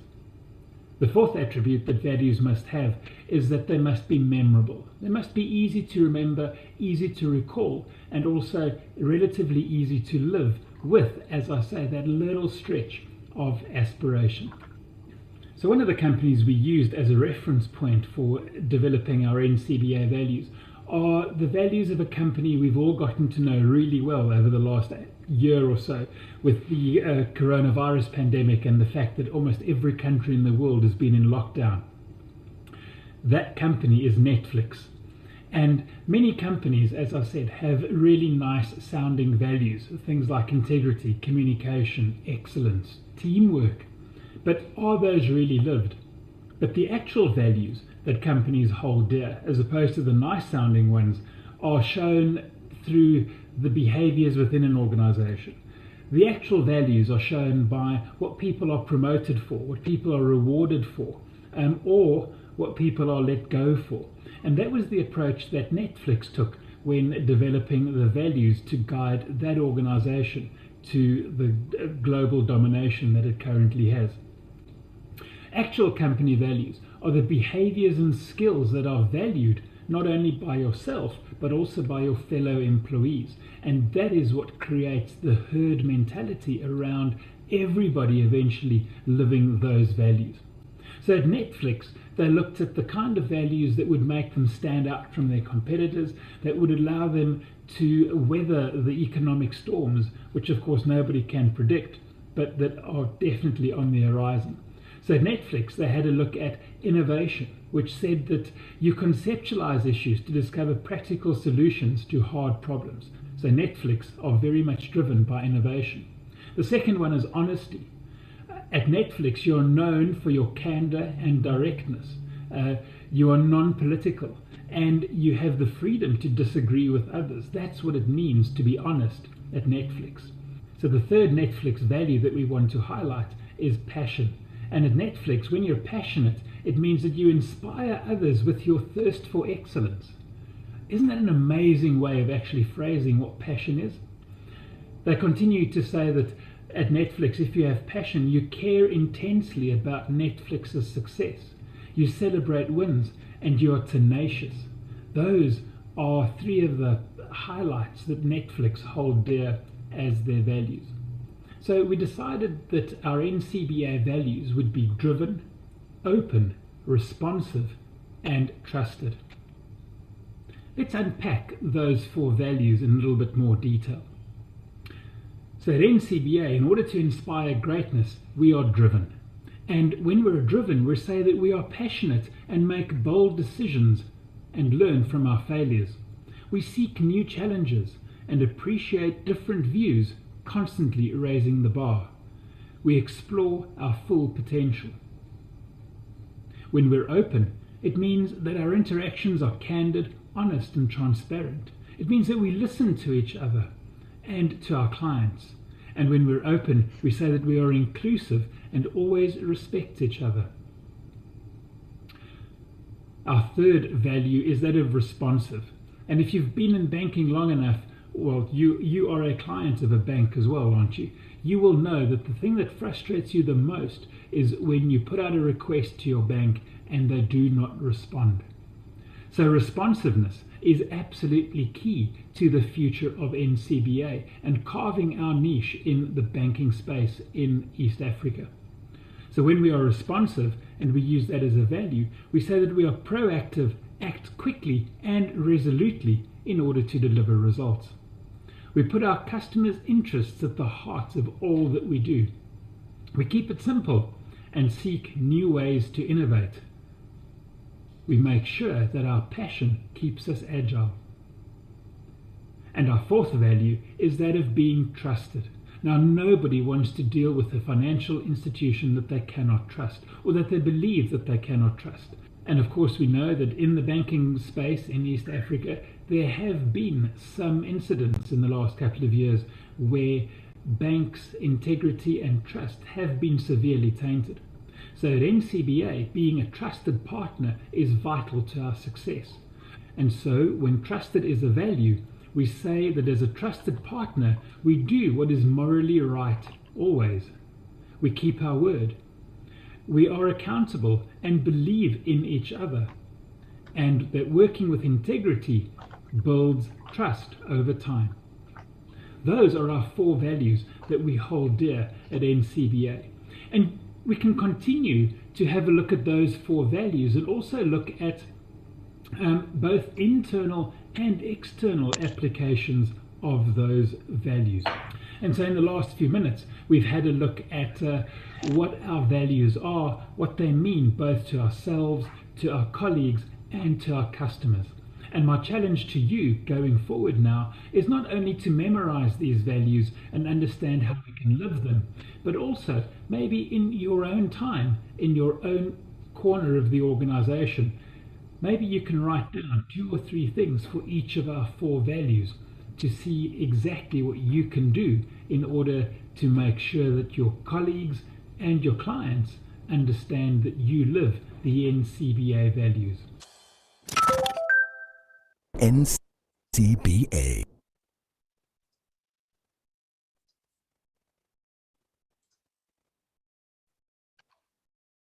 Sorry, guys.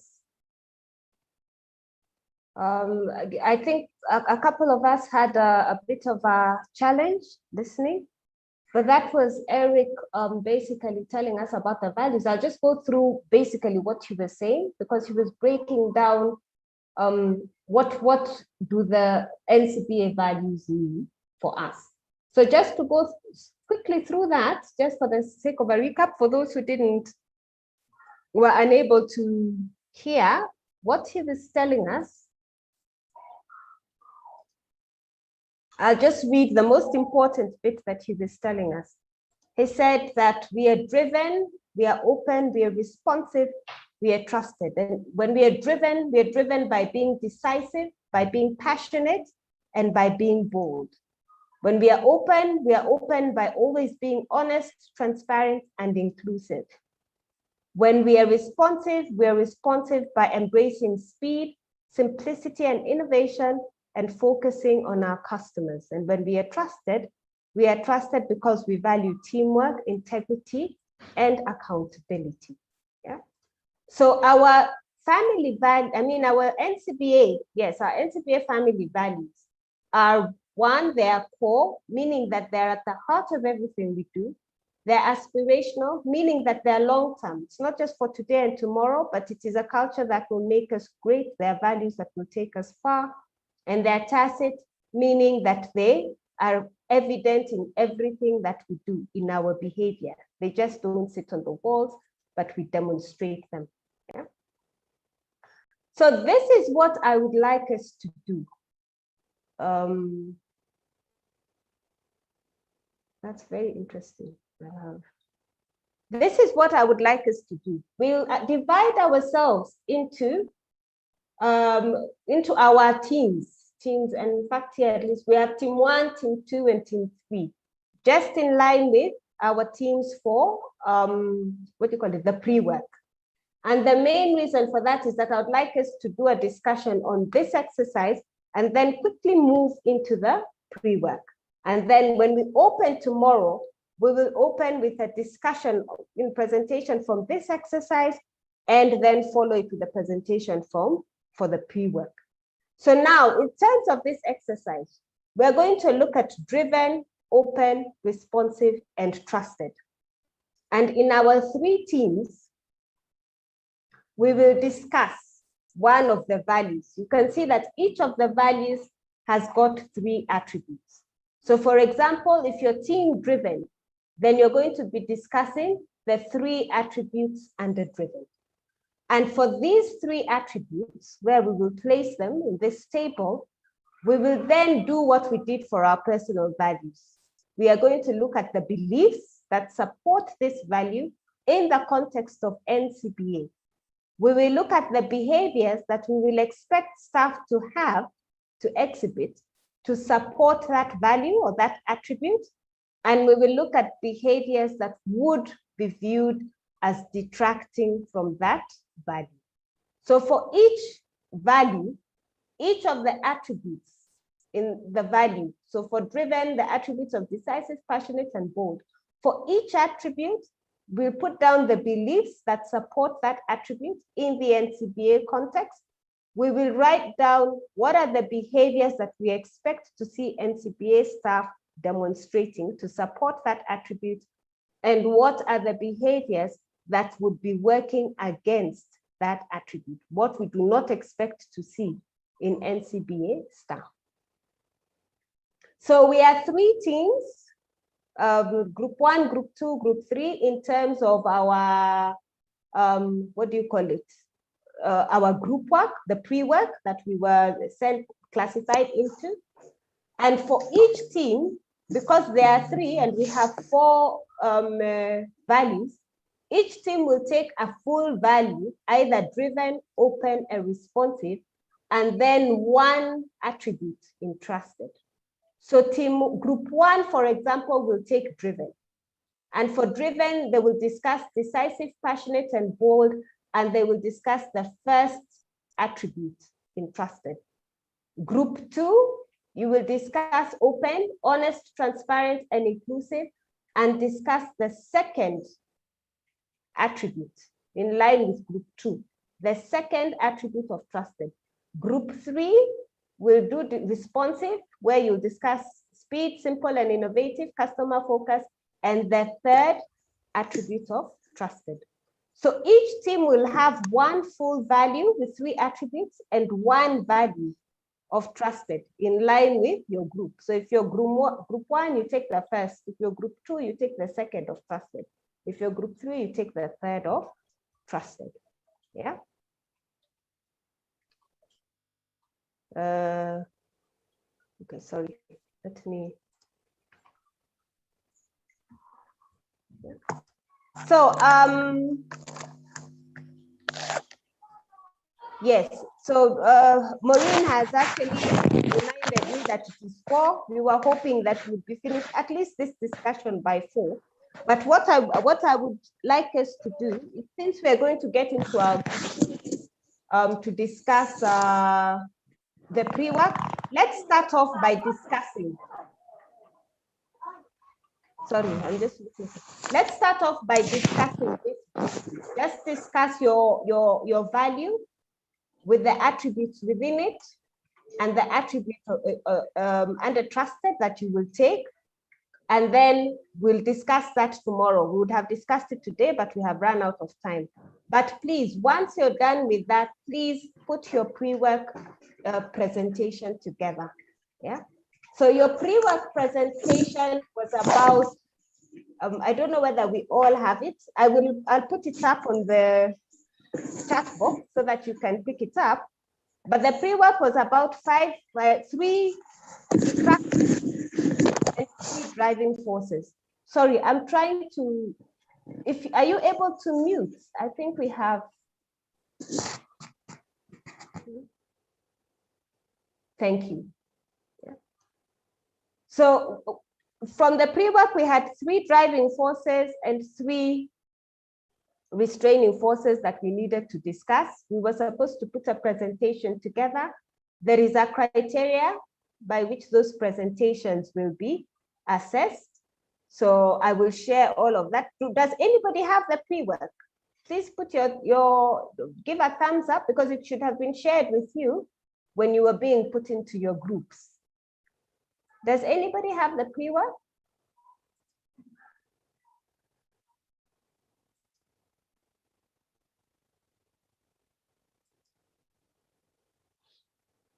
So Paul has the pre-work, I can see. Anybody else? We are very, very quiet. Is it Monday? Is it come on Monday? We are very quiet today.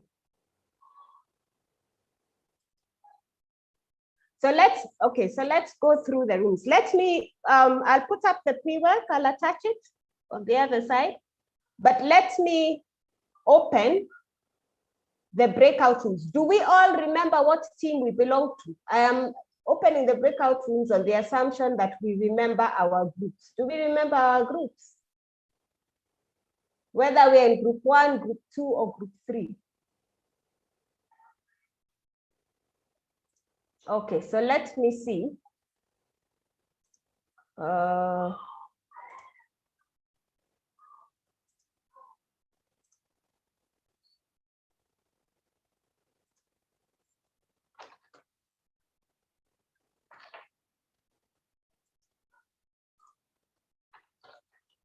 Just give me a second.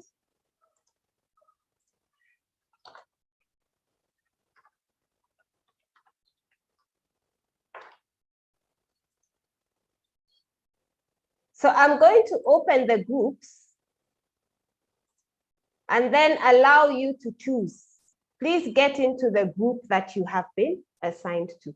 But before we get there, are we clear on what we are doing in the group session? Please let me have some responses so that I know where we stand. We have two exercises. We've got the values that we are going to discuss. Group 1 is doing design with the first attribute of trusted. Group 2 is doing, Group 1 is doing driven with the first attribute of trusted. Group 2 is doing open with the second attribute of trusted. Group 3 is doing responsive with the third attribute of trusted. Please, you will note down your findings and we shall discuss that first thing tomorrow.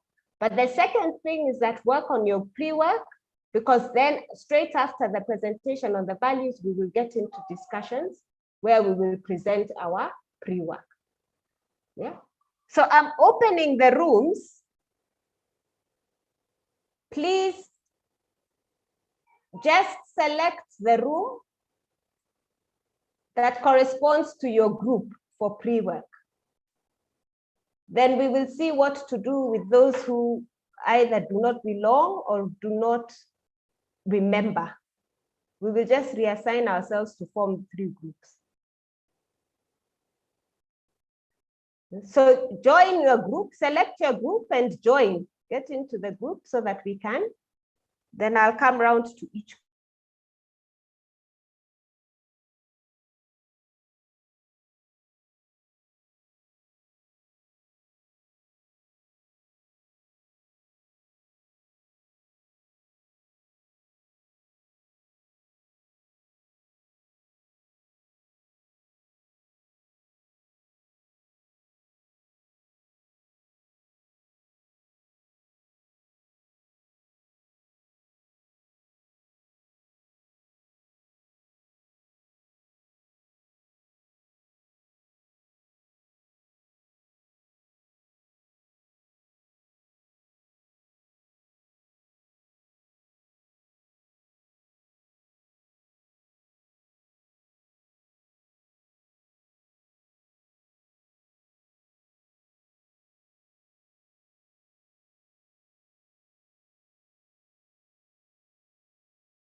Okay.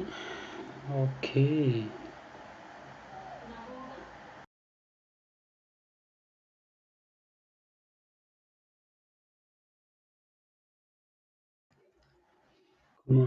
How much? How much?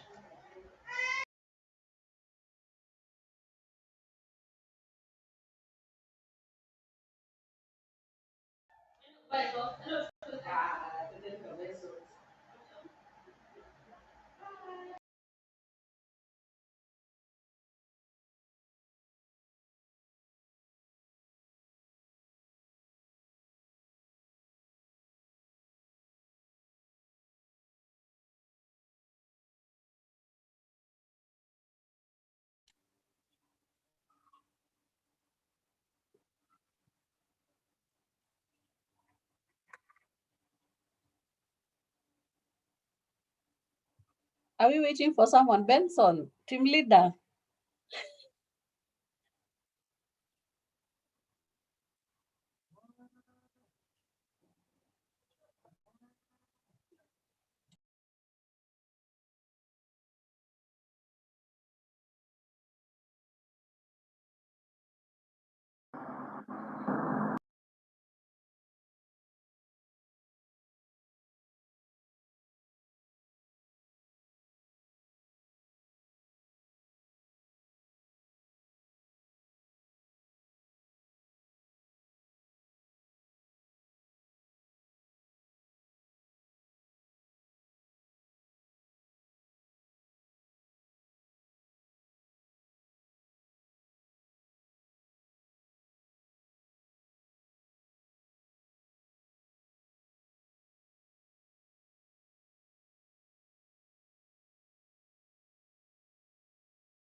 So, hi guys.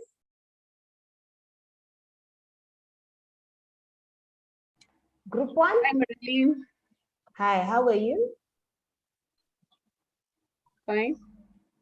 How are we doing? We can,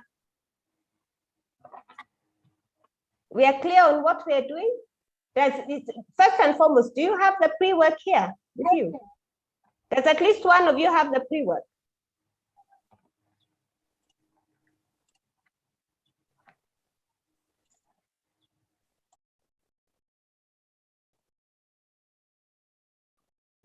Anybody with a pre-work here? Trying to look for it. Okay, let me see whether I can, I don't know whether I can upload it. Let me see whether I can upload it on this.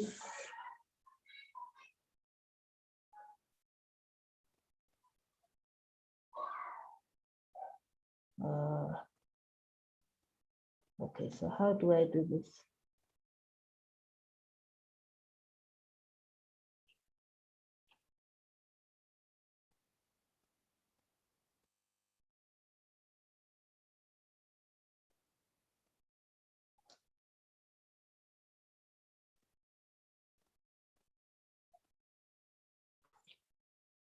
Okay, so can you see the pre-work in the chat?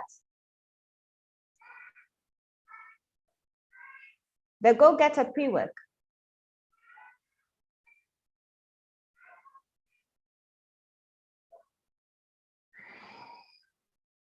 Guys, Johnson, Swala, Patience, Chesang, Patricia. Yes, it's there. Yeah, okay. So please download it. So you're doing two things. If you go to the back of your workbook, page 4, then you will find where you write the attributes. So this team is doing the attribute, I mean the value of driven. So the 3 attributes under driven, and the first attribute of what is it? Of trust. Yeah. So your attributes, let me just get that. Your attributes under driven is decisive, passionate, and bold. Let me just put. So it's driven, decisive, passionate, and bold as the attributes. And from trusted, we're doing integrity. Yeah. So for each of them, decisive, passionate, bold, and integrity, please discuss what are the beliefs that support, what are the behaviors that support, And what are the behaviors we do not expect to see that would go against those attributes? Yeah. Then decide who will present tomorrow morning. And then also for the second one, just go through your pre-work, put the presentation together. It should be a presentation that can be presented in 5 minutes. The allocated time is 5 minutes on your driving forces and your detractors. Then again, decide on who is going to make the presentation, and we will kick off tomorrow morning with those two.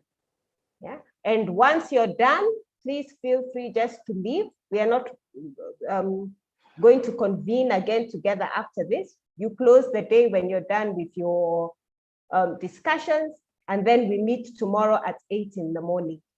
Is that fair?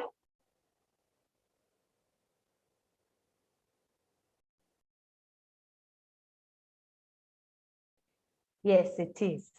Okay.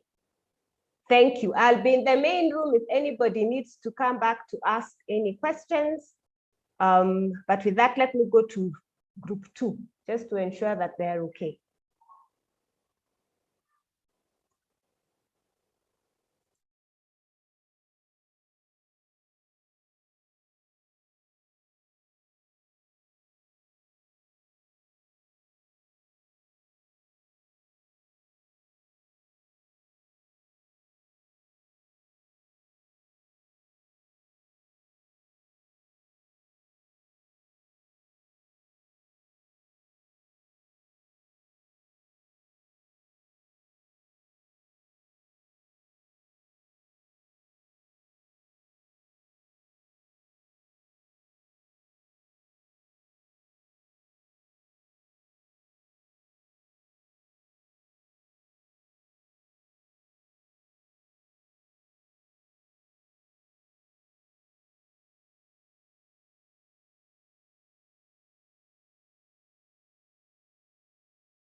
Are we discussing Team Leader Benson?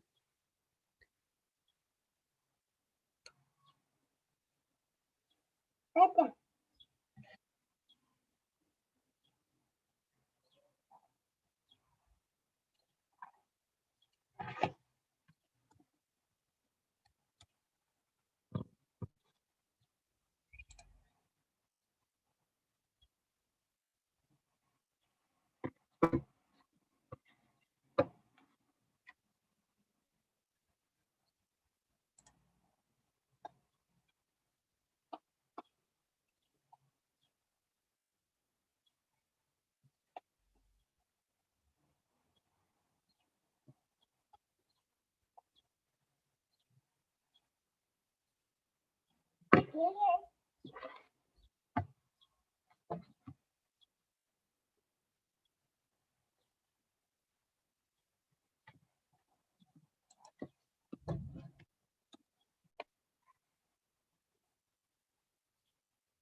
Are we serious? Have we left?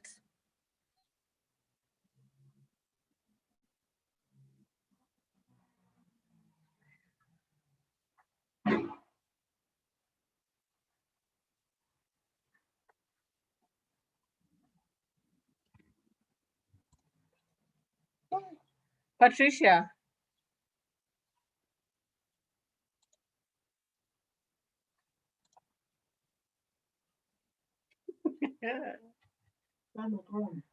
Benson, we can't hear you. Can you hear me? Hi.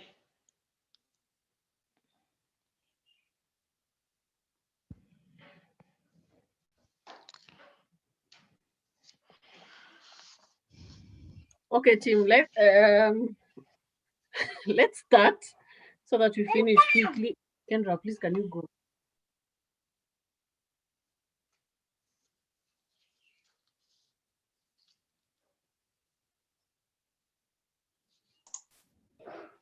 Faith. Faith. Yes, I can hear you. Can you assist us? Okay, let's start. Number one, okay. Attributes under driven. We have 3. That is decisive, passionate, and bold. So we can start with what do we understand by the word decisive, so that we know what we are doing.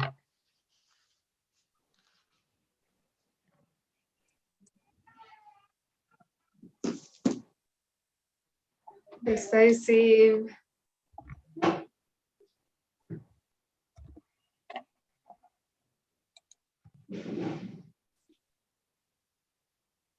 Okay, now that Meshat. So let me tell you, decisive is making decisions quickly and efficiently.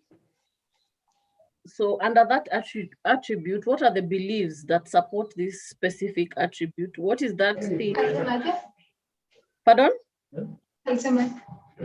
Sorry.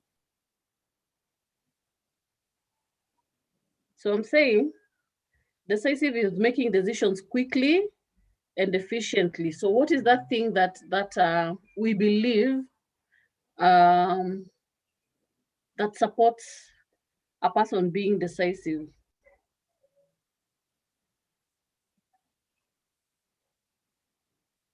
Making decisions quickly and efficiently. What are the beliefs that we have on a personal level that will support this specific attribute?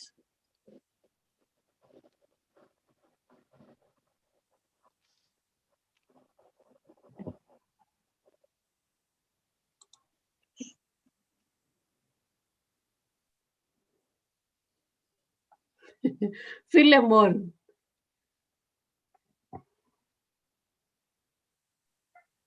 Hello. Yes. I think when we become decisive, Mm.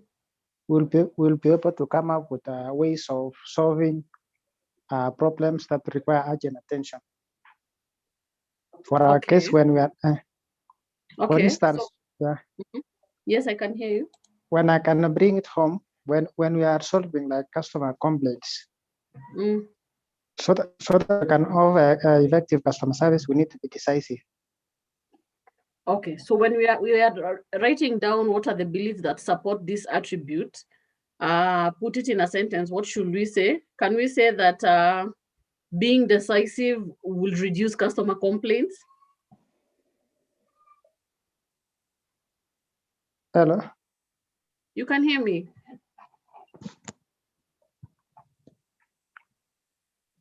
Hello. Philemon. Yeah, I'm saying. Yes.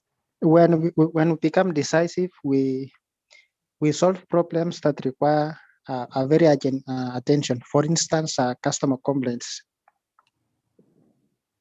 Okay. Yeah, we can say we'll solve problems or challenges that require urgent attention.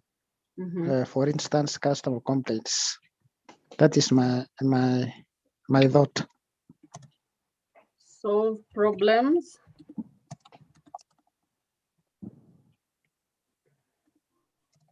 that require urgent attention. Yes. E.g., customer complaints. Yes. Yeah, without hesitation from end to end. Please expound. Like when you get a customer issue, you're able to resolve the matter in a quick way and bring a closure to the issue. Okay. So those two beliefs, I'm thinking they are the same. Solve problems that require urgent attention, is customer complaints. Can we stick with that belief, or there should be several? Yes. I think there are supposed to be several. Okay, so we've said one, solve problems that require urgent attention, e.g. customer complaints. The next, belief that we have on a personal level that will make us have an attribute of making decisions quickly and efficiently. Okay, for me, yes, I can say empowering subordinates so that some decisions which doesn't necessarily need approval, they just become like self-authorizing, empowering subordinates so they can make certain decisions without seeking approval. So that to speed up the process of sorting out customers and other things. Okay, Patricia, I hear you, but I don't know if the team agrees that is a behavior that I don't know. Okay, like for example, behavior column. Like those of us who are at the branches, we are given limits, like up to this limit, like for transactions, you don't need approval, as in you can just, they're self-authorizing. So that helps to solve problems quickly or to just make a customer transact faster. Okay.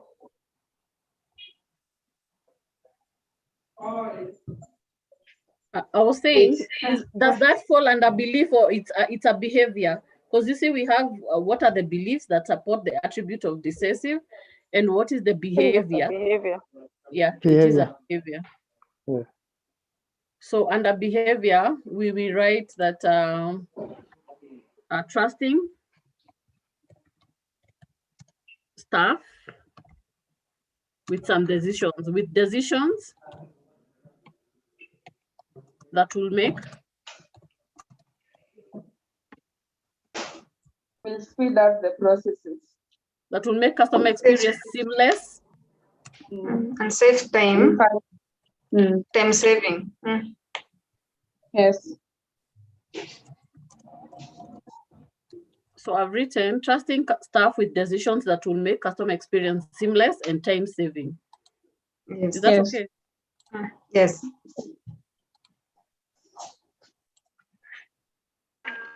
Okay. So under decisive still, what is the beliefs that support this attribute? Solve problems that require urgent action, e.g. customer complaints. What other belief do we have that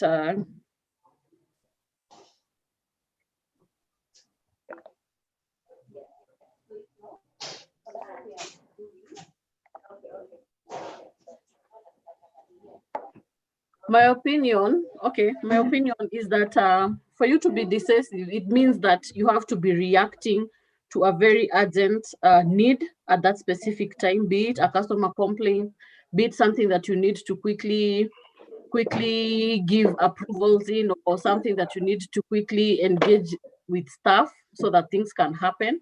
So the belief is that it is to solve problems. For you to quickly come and give a decision, and an effective decision, there needs to be a problem that needs to be solved urgently, right?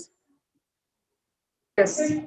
So I think under beliefs, we will just have solve problems that require urgent attention. So we have said, e.g. customer complaints, we can have so many e.g.s, but under your behaviors, this is where we will at least capture some more things that we will want to see maybe changed to capture these attributes. Is that okay? Yes, babe. All right. So what behaviors do you have? What behaviors do you have to exhibit daily basis that support this value?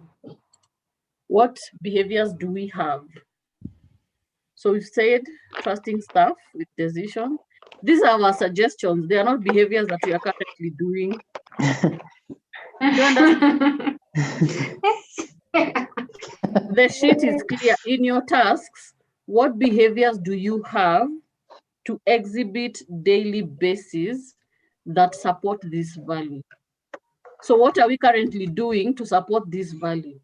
As much as we have suggestions that will uplift this attribute, What is that you're currently doing? Faith, Yes. I was suggesting that we also adhere to timelines, realizing now most of the items in the industry have timelines. So I'm saying one of the behaviors is adhering to timelines for the tasks given. Like what? In your space For of work? instance, for instance, an account opening has a TAT of 4 hours and 30 minutes. So we ensure that we adhere to the timeline that is provided. Yeah, I think that's one of the behavior. Okay, that's good. Anyone else with another behavior? How about escalating as fast as you can? That is, if it's something you cannot be able to give a decision. Do you think escalating is a behavior? Yes. Yes. Yes. Yes, it's beyond you. Escalating in good time. Not sitting with customer complaints for 3 days, then you're escalating and there's nothing you can do about it, right? Yes. Another one?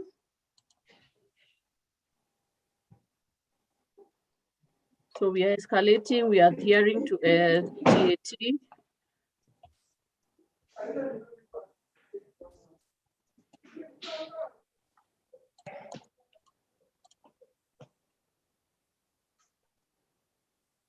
What else?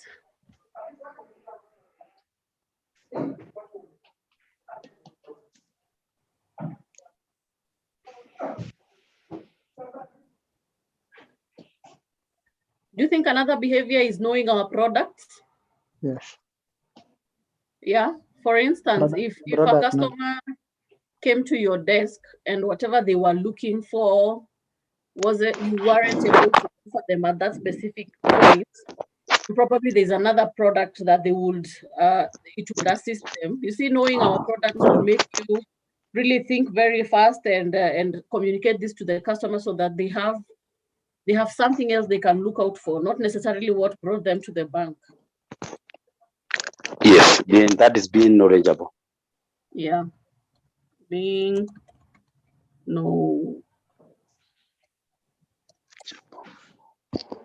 C3 zimetosha, tuende the next one. Yes. Oh. Okay, so the other one was passionate.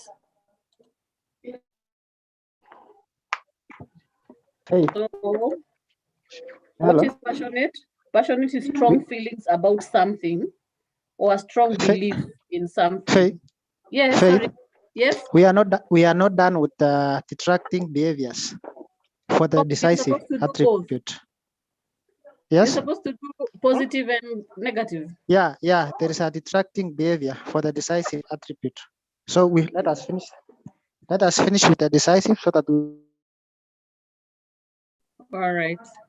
Yeah. So positive belief is that to solve problems that require urgent attention. What is the negative belief?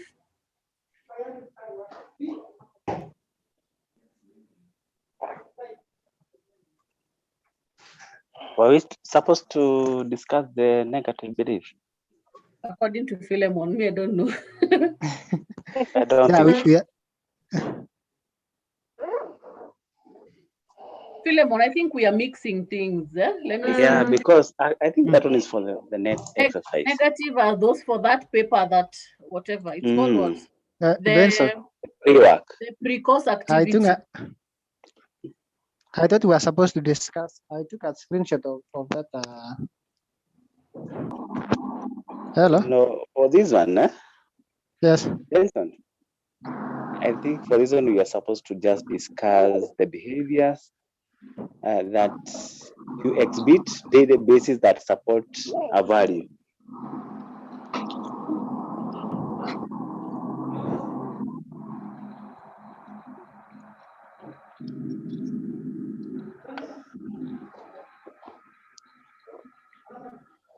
Philemon, I'm reading the pre-work thing.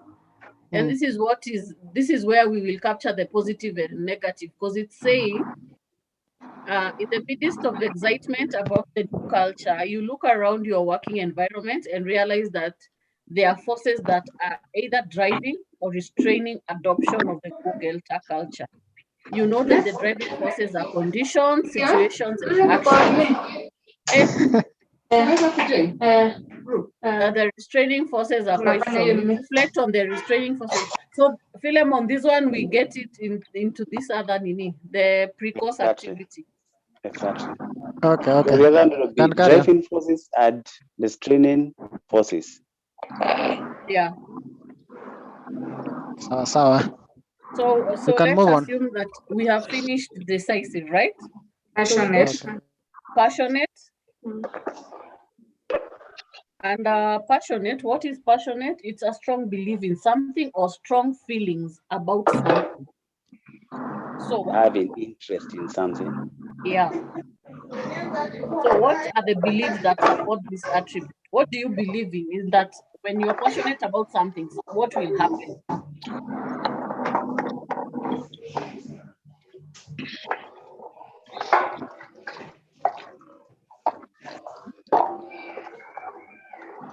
You're passionate about something, what do you think will happen? Because that's now the belief.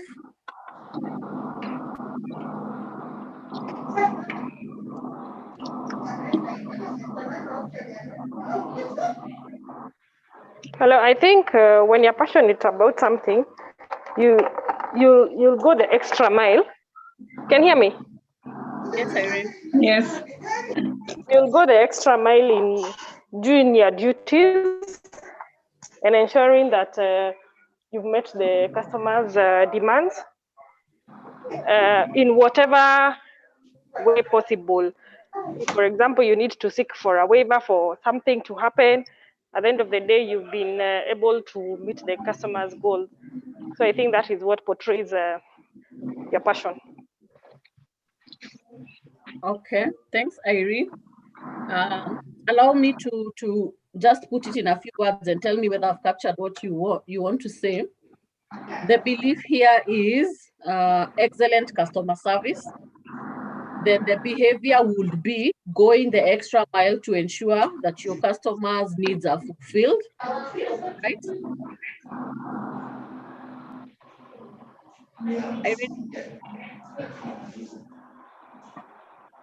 Irene and the team, if you're listening Yes. to Irene, tell me if I've captured what she wanted to say, that your belief is, if you're passionate, then you believe that you'll offer customer the best experience. That is excellent customer service.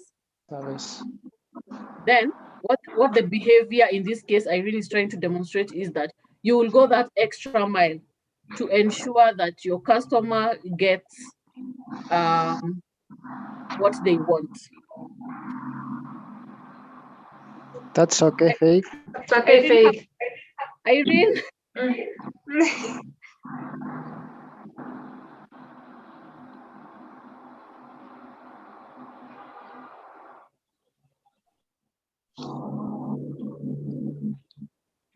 Yes, Faith, sorry, I was muted. Yes, you've captured it correctly. That is correct.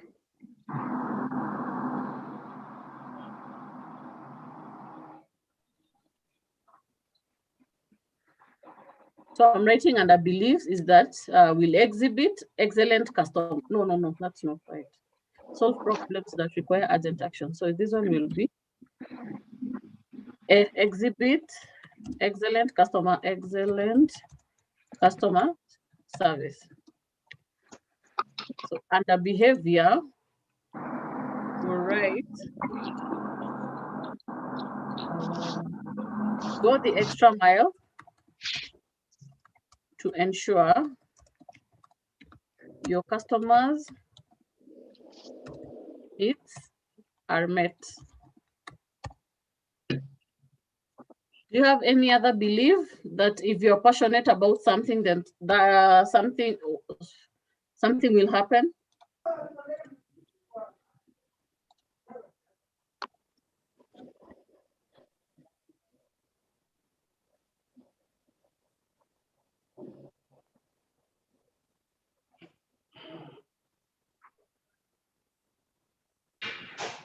How about if you're passionate about your job, then you'll always do what? If you love your job, what will you always do?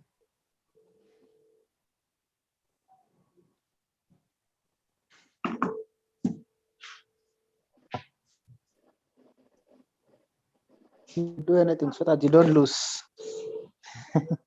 You do anything. Okay, I can say you'll Getting the best out of you. what is expected of you. You'll do what is expected of you. Yes. Plus, you'll be motivated. If you're passionate about your job, you'll be motivated. You will succeed also. Yes. Let's say inner motivation, because you can be you can be passionate about your job, but there is no physical motivation, but internally we mwenyewe unajibamba, so because you love it, right? Yes. So we say what? There is inner motivation. Then what is the behavior? You do not complain. I think when you're passionate about something, you fight for what is not being done right, and you hardly complain about it. Ama? Yes. You move out of your JD. I know, right, Philemon?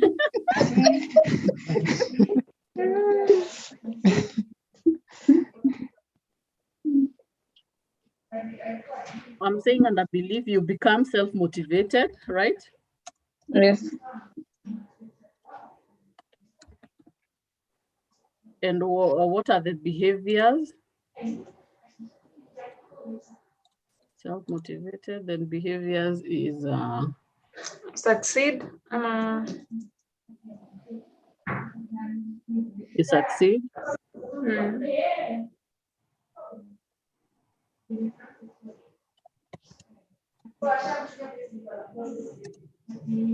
You succeed. Wait, who has said succeed? Chesang. Okay, Chesang, expound on how that is a behavior.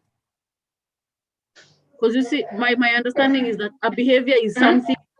A behavior is something that you're doing to enhance this attribute of passion. So succeed, I think it is the overall. That is now what you get after you've done this behavior. After you, oh, okay. So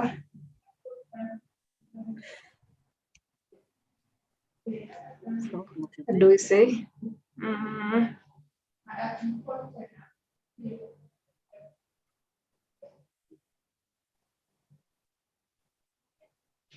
How about you are responsive?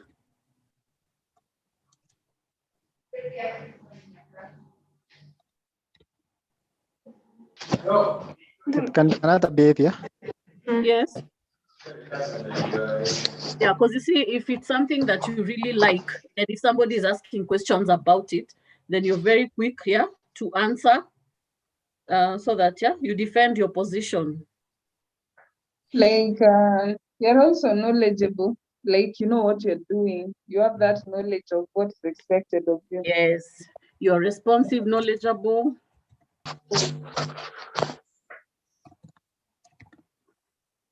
Yeah, because you can't know what you don't like. You're responsive, knowledgeable.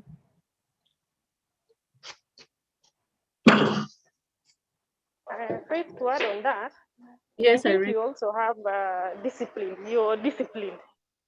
True. You don't have to be pushed around to do things. Exactly. You're self-motivated. Yes, so the belief is that you become self-motivated. The behavior is that you are what? Hebu rudia huko mbele, ulikuwa umesema nini? Nimesahau. You are? You are disciplined. Yes, you are disciplined. Faith, yes, you are disciplined. Yes. That's okay. So you don't have to be pushed to perform your duties. True. It comes out automatically. Automatically. Because you have.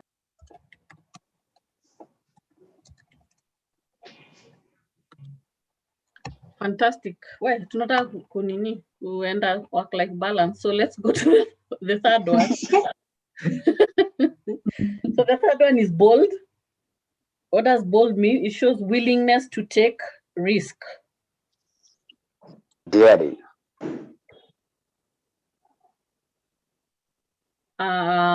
Willingness to take risk, that is bold. So what are your beliefs that support this attribute? That when you are bold, what happens? You're confident. When you're bold, you're confident. That is one word, I think. It's an acronym. I don't know. I stand to be corrected.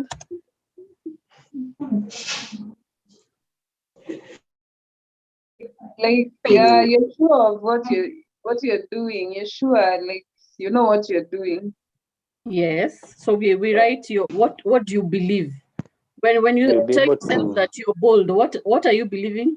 As in, how do you believe in yourself? Like what you're saying to the customer, the information you have, you're sure of it, you don't have doubts about the information you have, something like that.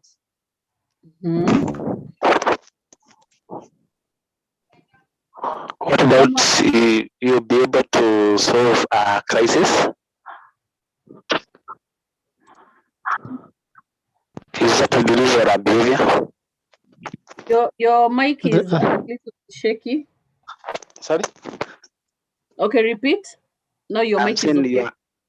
Your ability to solve a crisis. Is that a behavior or a belief? I think it's a belief. It is a belief. Faith. Yes? About you will be able to convince customer. Yeah, even that, yeah? It's a belief. Faith, I think you're also a solution-oriented person. Let me finish typing. Solution-oriented person. Then there was ability to solve a crisis, able to convince. Able to convince, not necessarily a customer, anyone, even your boss, right? Then there is solution-oriented person. Okay, so what are the behaviors that we are doing to show this attribute? Who said ability to solve crisis? Right now, you're bold and you believe that you're able to solve crisis. Tell us, what are you doing? I think that's a behavior. Ability to solve crisis, that's a behavior. I stand to be corrected, but that's what I think.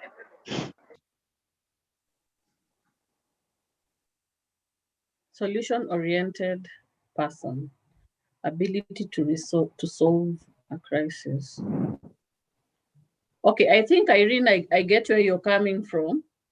From a solution-oriented person, we can have so many things coming out, like branching out. Like if you're a solution-oriented person, then it means that you can be able to resolve crisis very fast. I don't know. Yeah. Let's take it from the person who had given us ability to resolve crisis. Where do you think it fits more, as a belief or as a behavior? I think it fits more as a behavior. As a behavior. So we move it to behavior? Yes, it will fit well in behavior. So that it backs the solution-oriented person, because if you're solution-oriented, then this kind of crisis that come up, you're able to resolve them, right? Yes. Faith. Okay. Yes. What about being accountable for your actions? Being accountable. That shows you're bold. That's a behavior, Philemon, right? Yeah, I think it's a behavior. So what belief will that be? Invite corrections. I think it's a behavior. Accountable. Be accountable for your actions. Eh? Yes.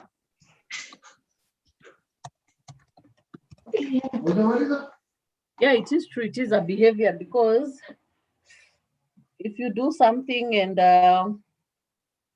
something happens and you're bold and enough to take it up as a you take ownership of whatever happened, then you're a bold person. Apart from usijifiche ama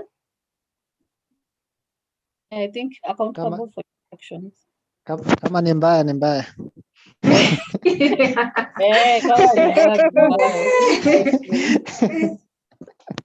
I think the belief there would be you can be able to stand out. So meaning standing out, you can be able to account for your errors, your mistakes, or whatever happens. I agree. I don't know what the team says. So I've written as a belief, you stand out. Because if you know you're bold, then people know that there are some things that you can do other people cannot do. So you really stand up or stand out, sorry. Do you agree? Yes. If you're doing something differently and somebody else is not doing it, then somebody somewhere recognizes that there is Philemon who normally does this and Faith cannot be able to do it. So you stand out as a bold person.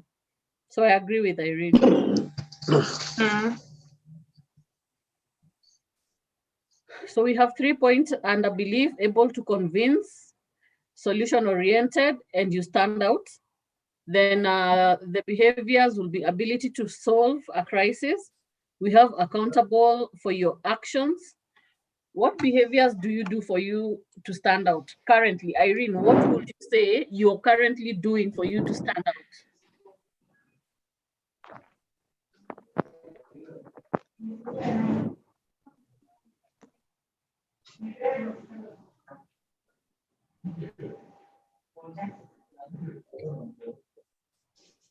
Can we also bring the point we did under passionate that you go an extra mile to meet your customers? It means you're bold, right? Because if, for an example, if there is a customer need that is not being met at your level, you've escalated it, and probably it's something that is breaching internal bank's policy, and you're able to fight and get approval to assist this customer, it means you're really bold. Otherwise, you'll have stopped and told the customer that, hey, it cannot be done, like it's against the policy, and chased away the customer. So if you're able to go that extra mile and put your case across as to why this customer, we need to keep them because of one way or another, or we need to extend the service they are looking for, you're a bold person, don't you think so? True. Sure. Agreed. Fantastic. Tuko na tatu. Na saa hiyo mkimkisha tutakuwa agreed. Tujue nani anatengeneza presentation na nani ana present. Me, I'm taking notes.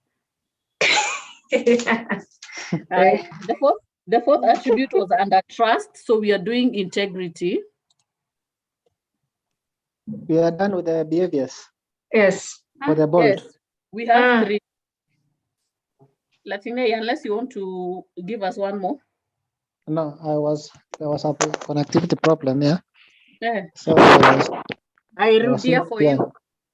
Yes. Under bold, we've said that the beliefs we have are able to convince. We believe if you're bold, you're able to convince anyone about something that you really think that holds water. Number 2 belief is solution-oriented person.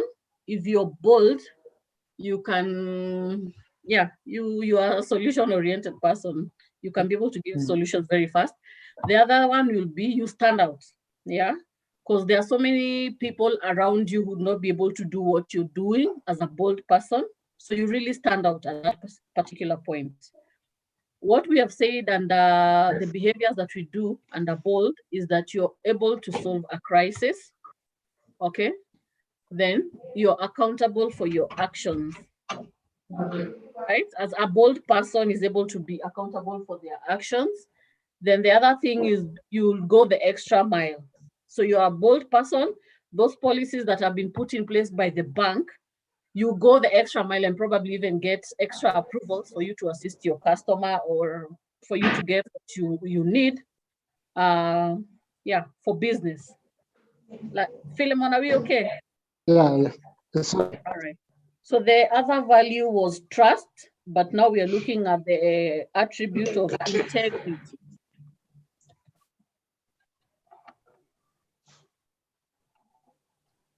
So what is integrity?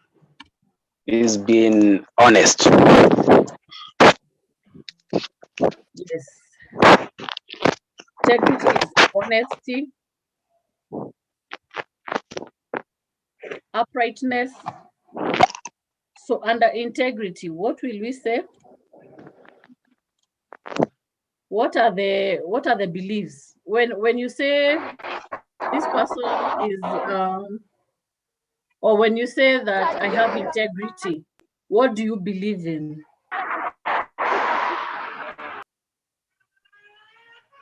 Can you say that you can be trusted?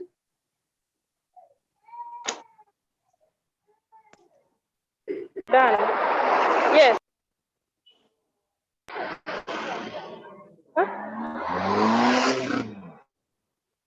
Philemon, the others, let me see. Tumeenda wapi?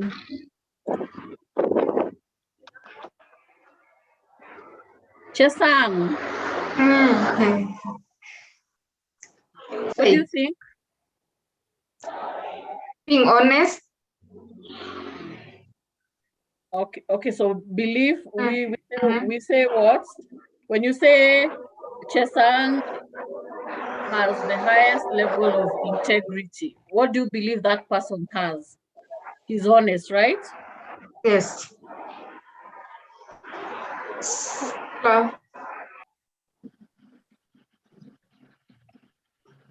Anyone else? Faith. Yes. Someone is speaking. Also on that, you can say being honest is keeping our word and always doing the right thing. So that under behavior, right? Yes, that's doing the right thing to our client. Doing the right thing. So that is under behavior. So we can alternate. When you're talking about belief, you can also say something under behavior.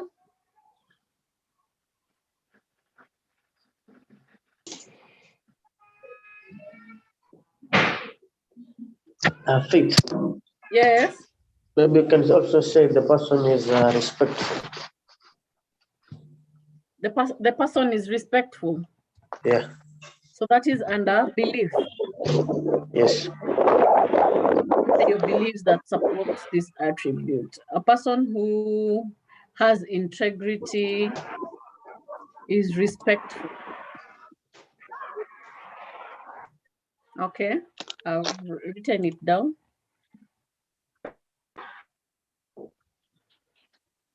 So what are the behaviors that this person who is trusted, this person who is honest, this person who is respectful, what behaviors do they portray so that somebody says this person's integrity is at another level? They are they do the right responsive. thing. Number two is? One is doing the right thing. The other one is being responsive. They are responsive. Being responsive. Quick one, let me just ask. Yeah? Keeping the promise. Hello. I can't hear you. Hello. Yes. Maybe I can add on the behaviors. On the behavior. Yes. A person who is honest can only do. You're breathing too hard on your nini. A person who is. I'm saying. Yes. A person who is honest will deal with facts and not assumptions or hearsays. Okay. Doing the right thing, number one. Always deals with facts.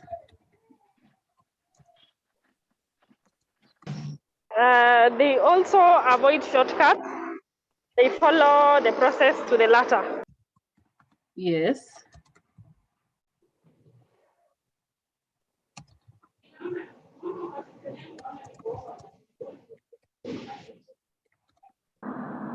Anyone else? Other behavior, did you capture responsive? Put it in a sentence. You can't just write one, Nini. What is that behavior? That person is responsive, doing the right thing, always deals with facts. Somebody assist me. I need to take 1 minute break. Please assist me. Take on.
That's hello.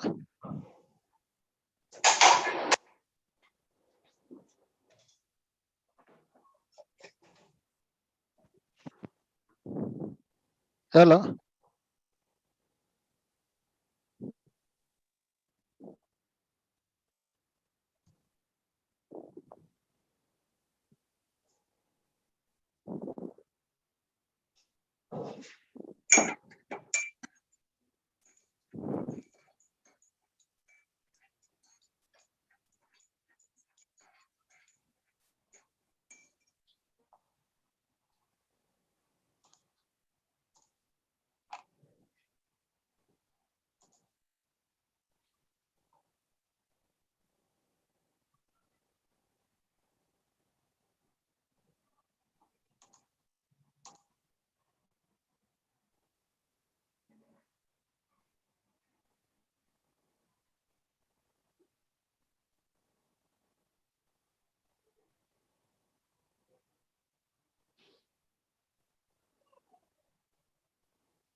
I'm back. Have we moved on? Thank you. Where are we? Why you left us? Are you serious? You guys are not serious. So let's finish up. We have 3 points. Under integrity, we have trusted, honest, and respectful as beliefs. As behaviors, we have doing the right thing. We have you always deal with facts, avoid shortcuts, and follow process. I think we are done with this one. So are we done? Guys, it's 5:10. We are done. So what we can do, we can go to the other exercise quickly, eh? Did you download it?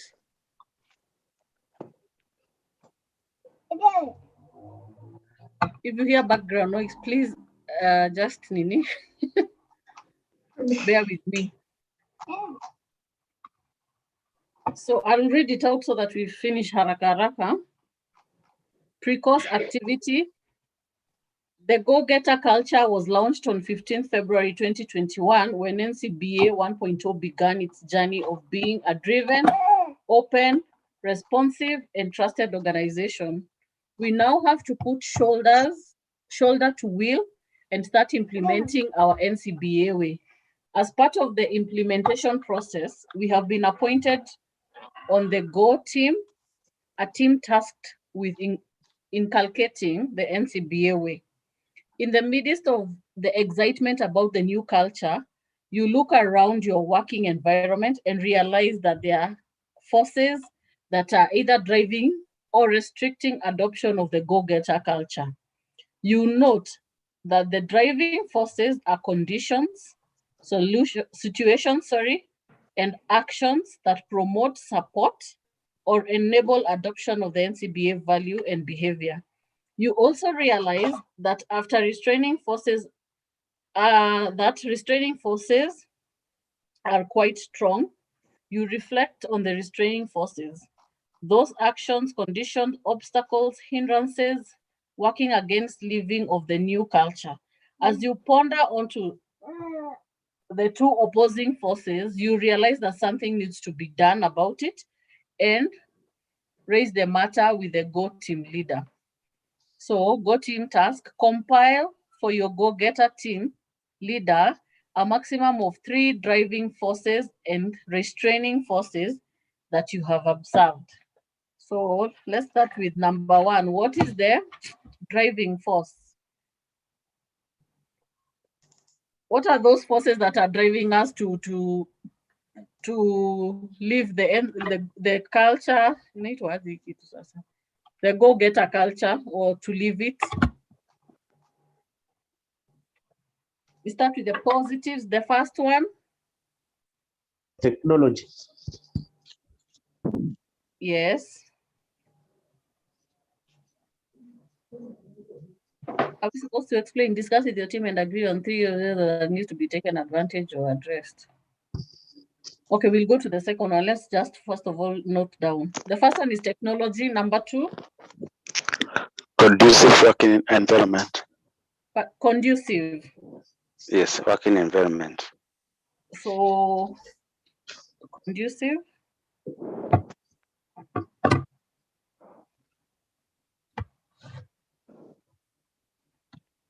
Someone else? Variety of products and services. Pardon, variety? Of products and services.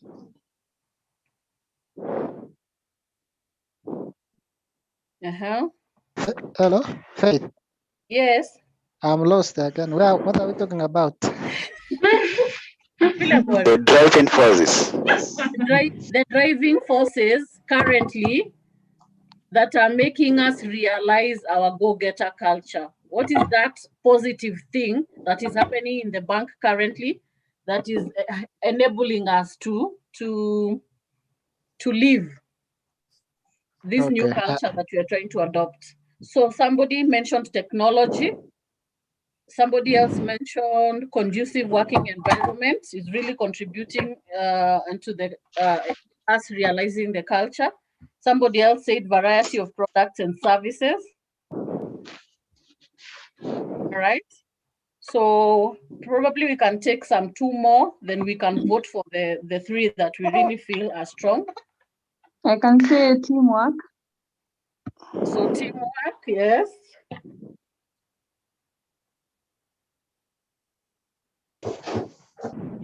Number 5. Internal prospects. Internal prospects. Yes, like new job opportunities.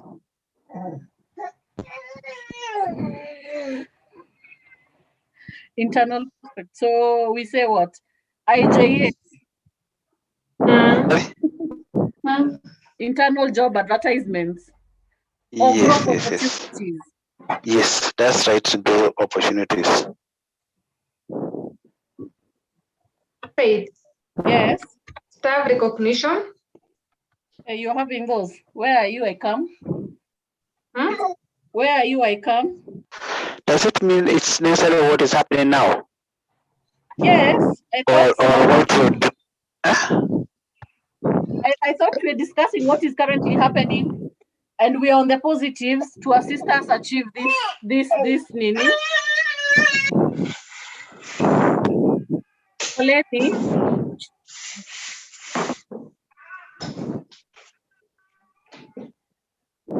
Can I read the question well? Yeah. Yes. You can read the question.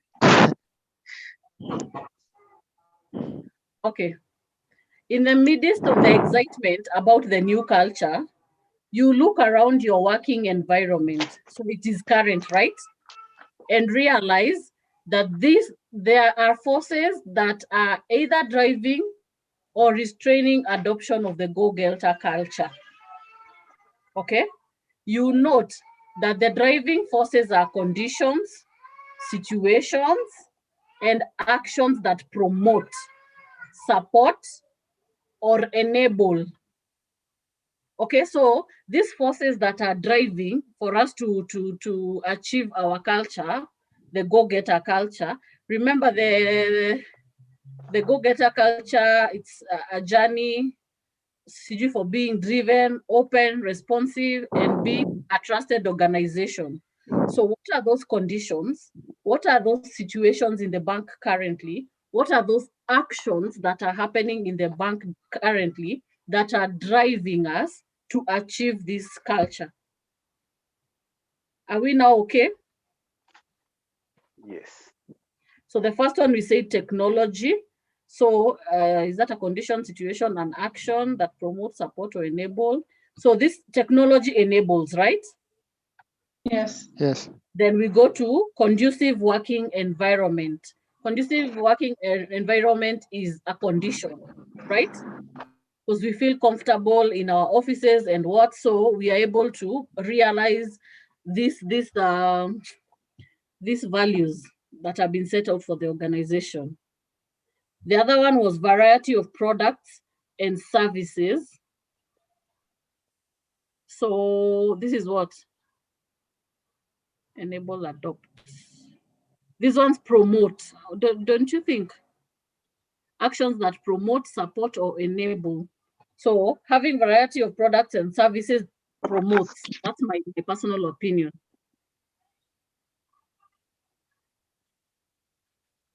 Are we lost? I feel like we are lost.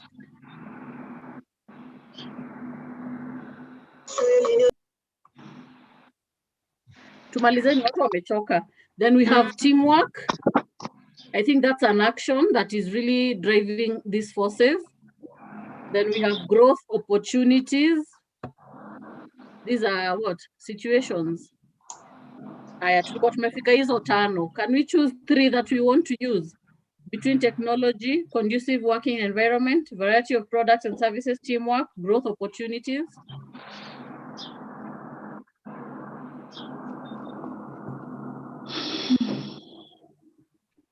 Najua umechoka bana, hata mimi nimechoka. Please, let's finish. Technology, we can pick technology. Conducive working environment. That should be okay also. Pardon? Conducive working environment is fine. Okay. So variety of product and services, teamwork, growth opportunities. Remember, we are talking about things that are currently happening.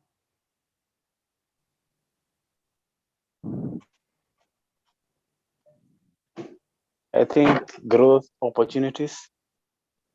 Growth opportunities. So it's a driving force for us to have to live the value of driven, open, responsive, and trusted. Growth opportunities. Okay, so we've settled on the three: technology, conducive working environment, and growth opportunities. Okay, we go to the negatives. What is that is currently happening that is making us not realize this Gogelta culture? Lack of motivation. Lack of motivation. Or we can say inadequate. Inadequate what? Inadequate motivation. Yeah. Motive. If lack is But it is lack. Inadequate. So what do I write? Lack of motivation or inadequate motivation? we can say inadequate. And I feel it. We can use inadequate. Inadequate motivation or lack of recognition. I don't know. Okay. Number 2. What is the salary restraining and reward system, e.g., unfulfilled promises. Let's just leave it at fulfilled promises. Then we will expound. Right? So we write unfulfilled promises as a restraining force. Then we will expound and say what? We say what salary what? Maybe insufficient remuneration, despite, for example, despite the organization making profits,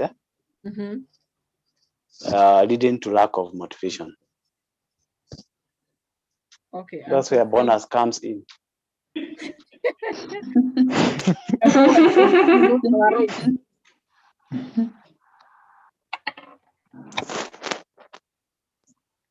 Let me ask, when you say promises, this to me is very hard. Were we promised bonus? Were we promised bonus really? It was supposed to be a review. At your what? A review of our salary.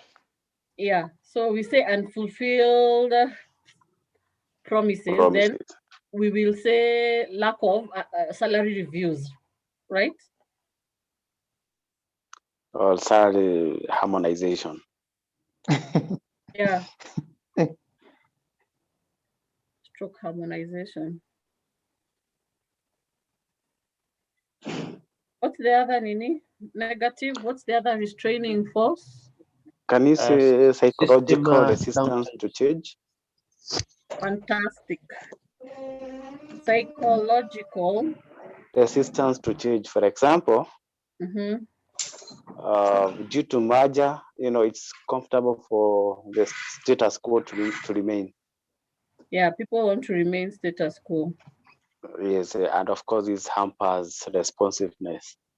You still want to be CBA. Yeah. Any other restraining force? What about uncertainty brought by COVID-19? Yeah. You don't know whether tomorrow you have your job. Yeah, true. Uncertainty.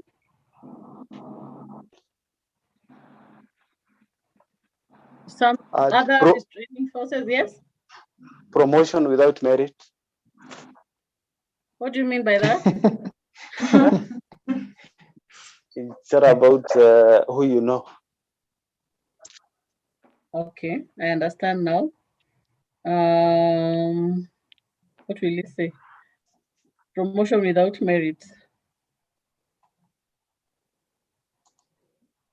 Whereby the most qualified are left out. Yeah. Let me just write promotion without merit. Then I write God. Whoever is presenting, I'll write for you Godfathers. Then you'll know what to say. The negative should be many, I'm thinking. What's lack of motivation, unfulfilled promises, psychological resistance to change, uncertainty, promotion without merit. Do you think there is biasness as to where you came from before the merger? Like if your current boss was not from the bank that you were previously, do you think there's biasness? Yes. Okay.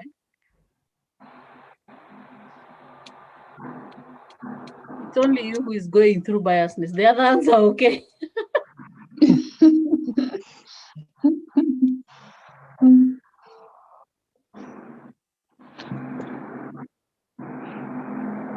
Okay, we have 5. Lack of motivation, unfulfilled, psychological resistance to change, uncertainty, promotion without merit. So we can pick the top 3. I think lack of motivation, right?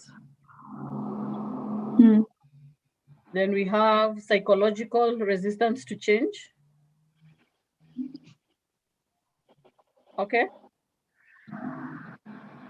And uncertainty.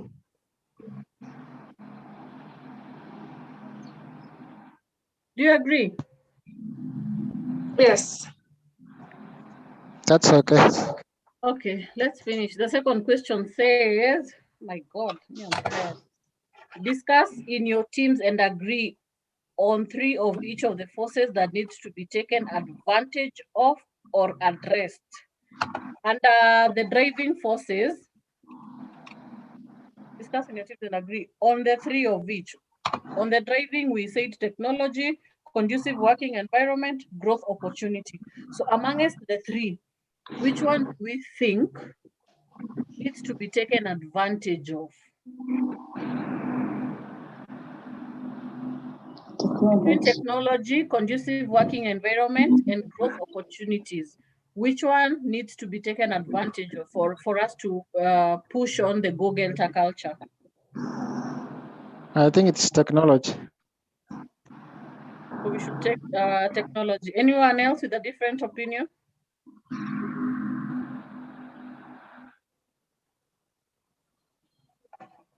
Team, hata nione watu walishaenda.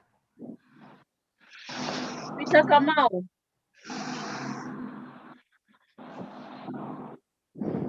Peter.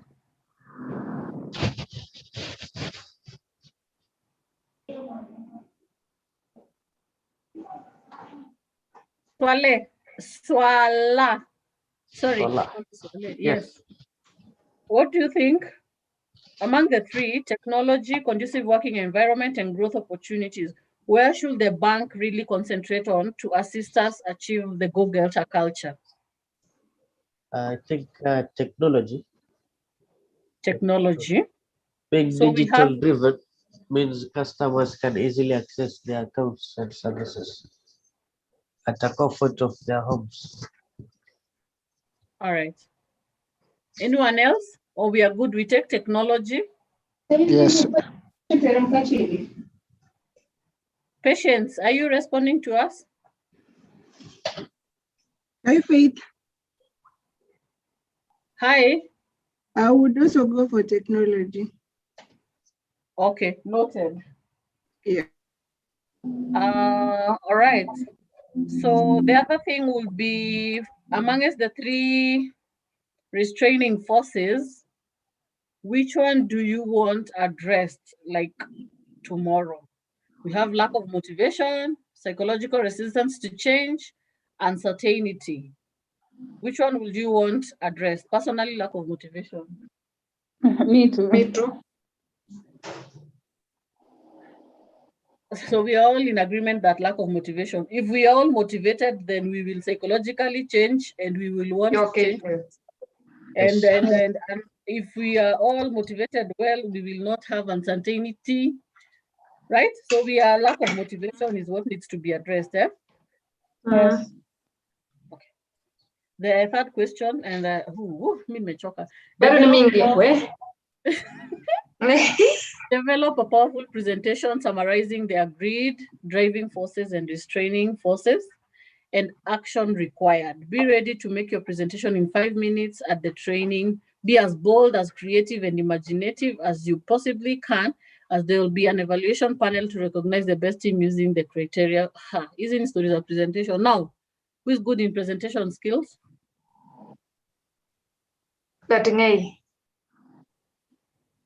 Who is that who is saying on behalf of him?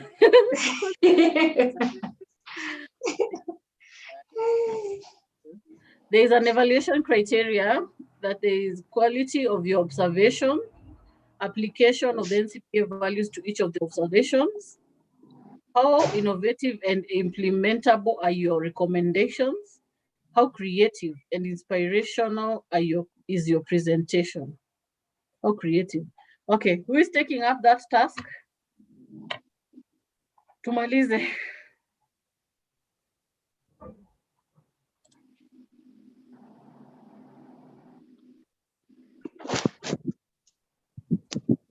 Philemon, will you do us the honors? Will you nominate you? Yes. Will you do the presentation for us? I don't think I'm ready. What do you mean you're not ready? I'm sending you material to be ready. I have some connectivity challenges. Presentation is done on laptop. How will that be? Nini, you'll do the presentation, PowerPoint, I'm thinking, then somebody else will present in the classroom.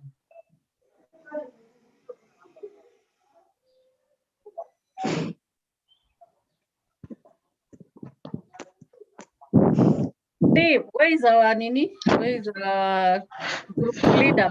Benson Kangede.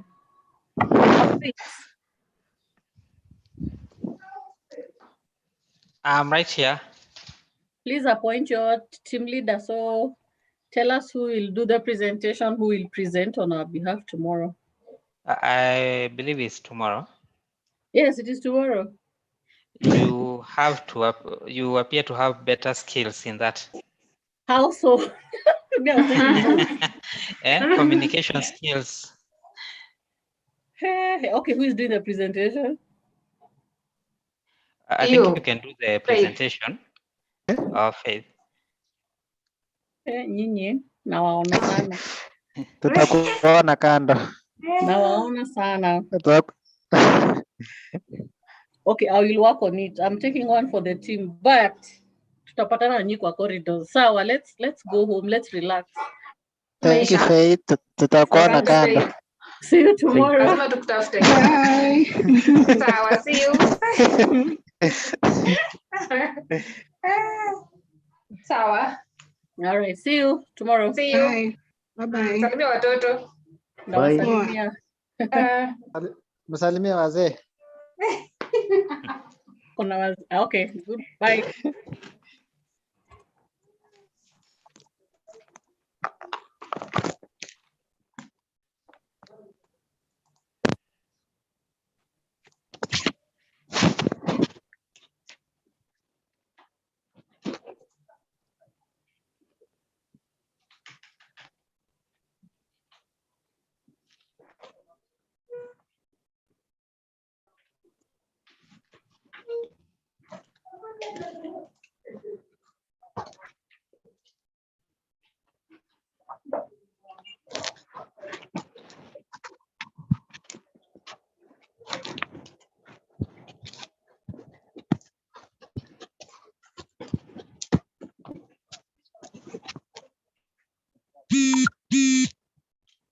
Sawa, ni sawa, acha tungoje tu, haina shida. Tunaokiona. Wacha tungoje. Ni sawa sawa. Haya sasa hiyo. Wewe unataka kuniweka. Enda ususu, kunywa chai, twende nyumbani.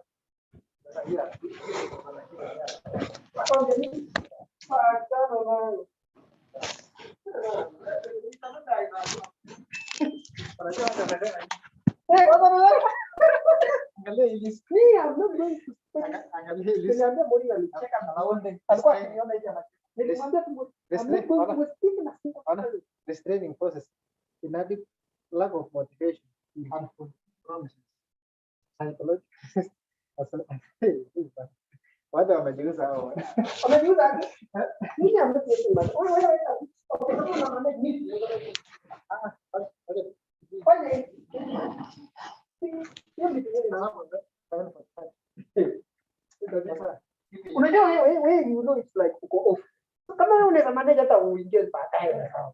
What you should have done was just hand over those things kwa Mori.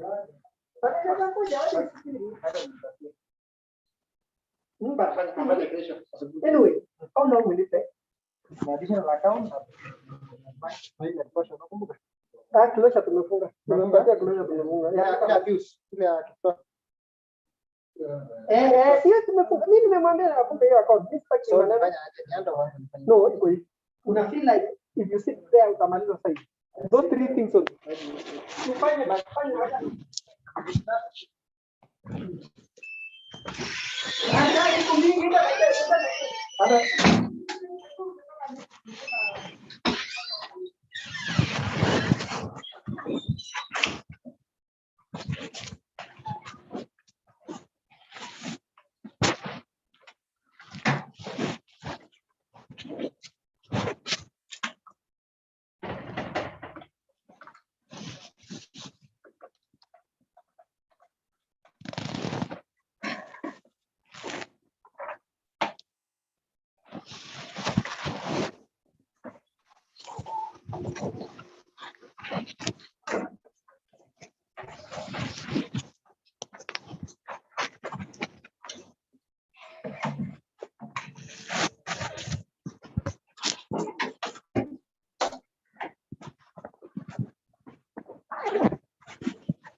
Nataka how many leaves ya checkbook?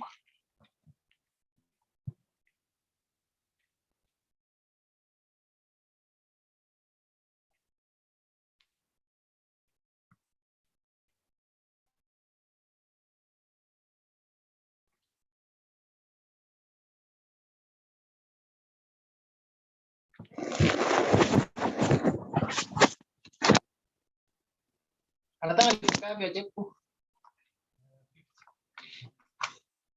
Sawa.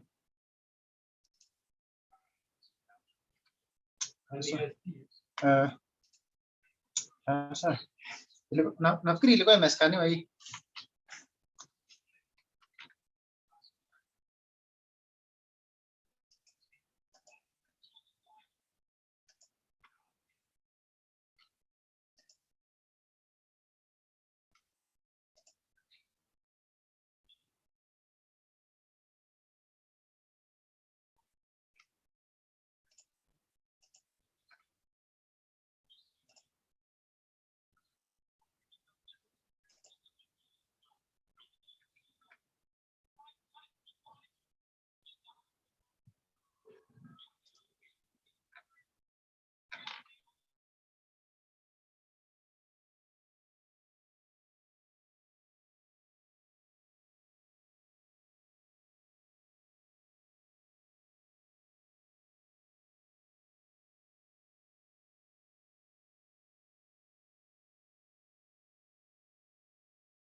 Pesa itatoka wapi ama itatoka kwa Kenya shilingi?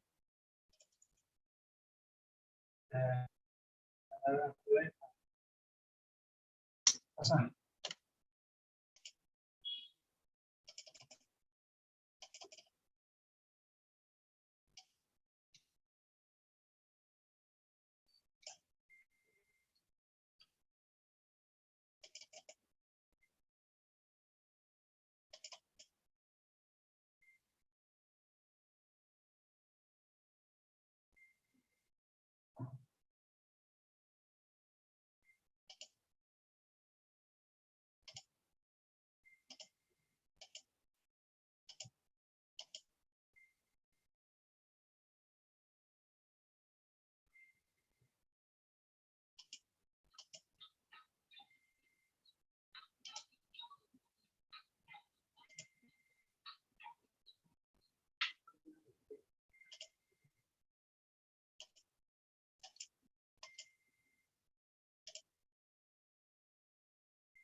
Joseph. Joseph. Uko na IPPS? Yangu iko slow. Bado.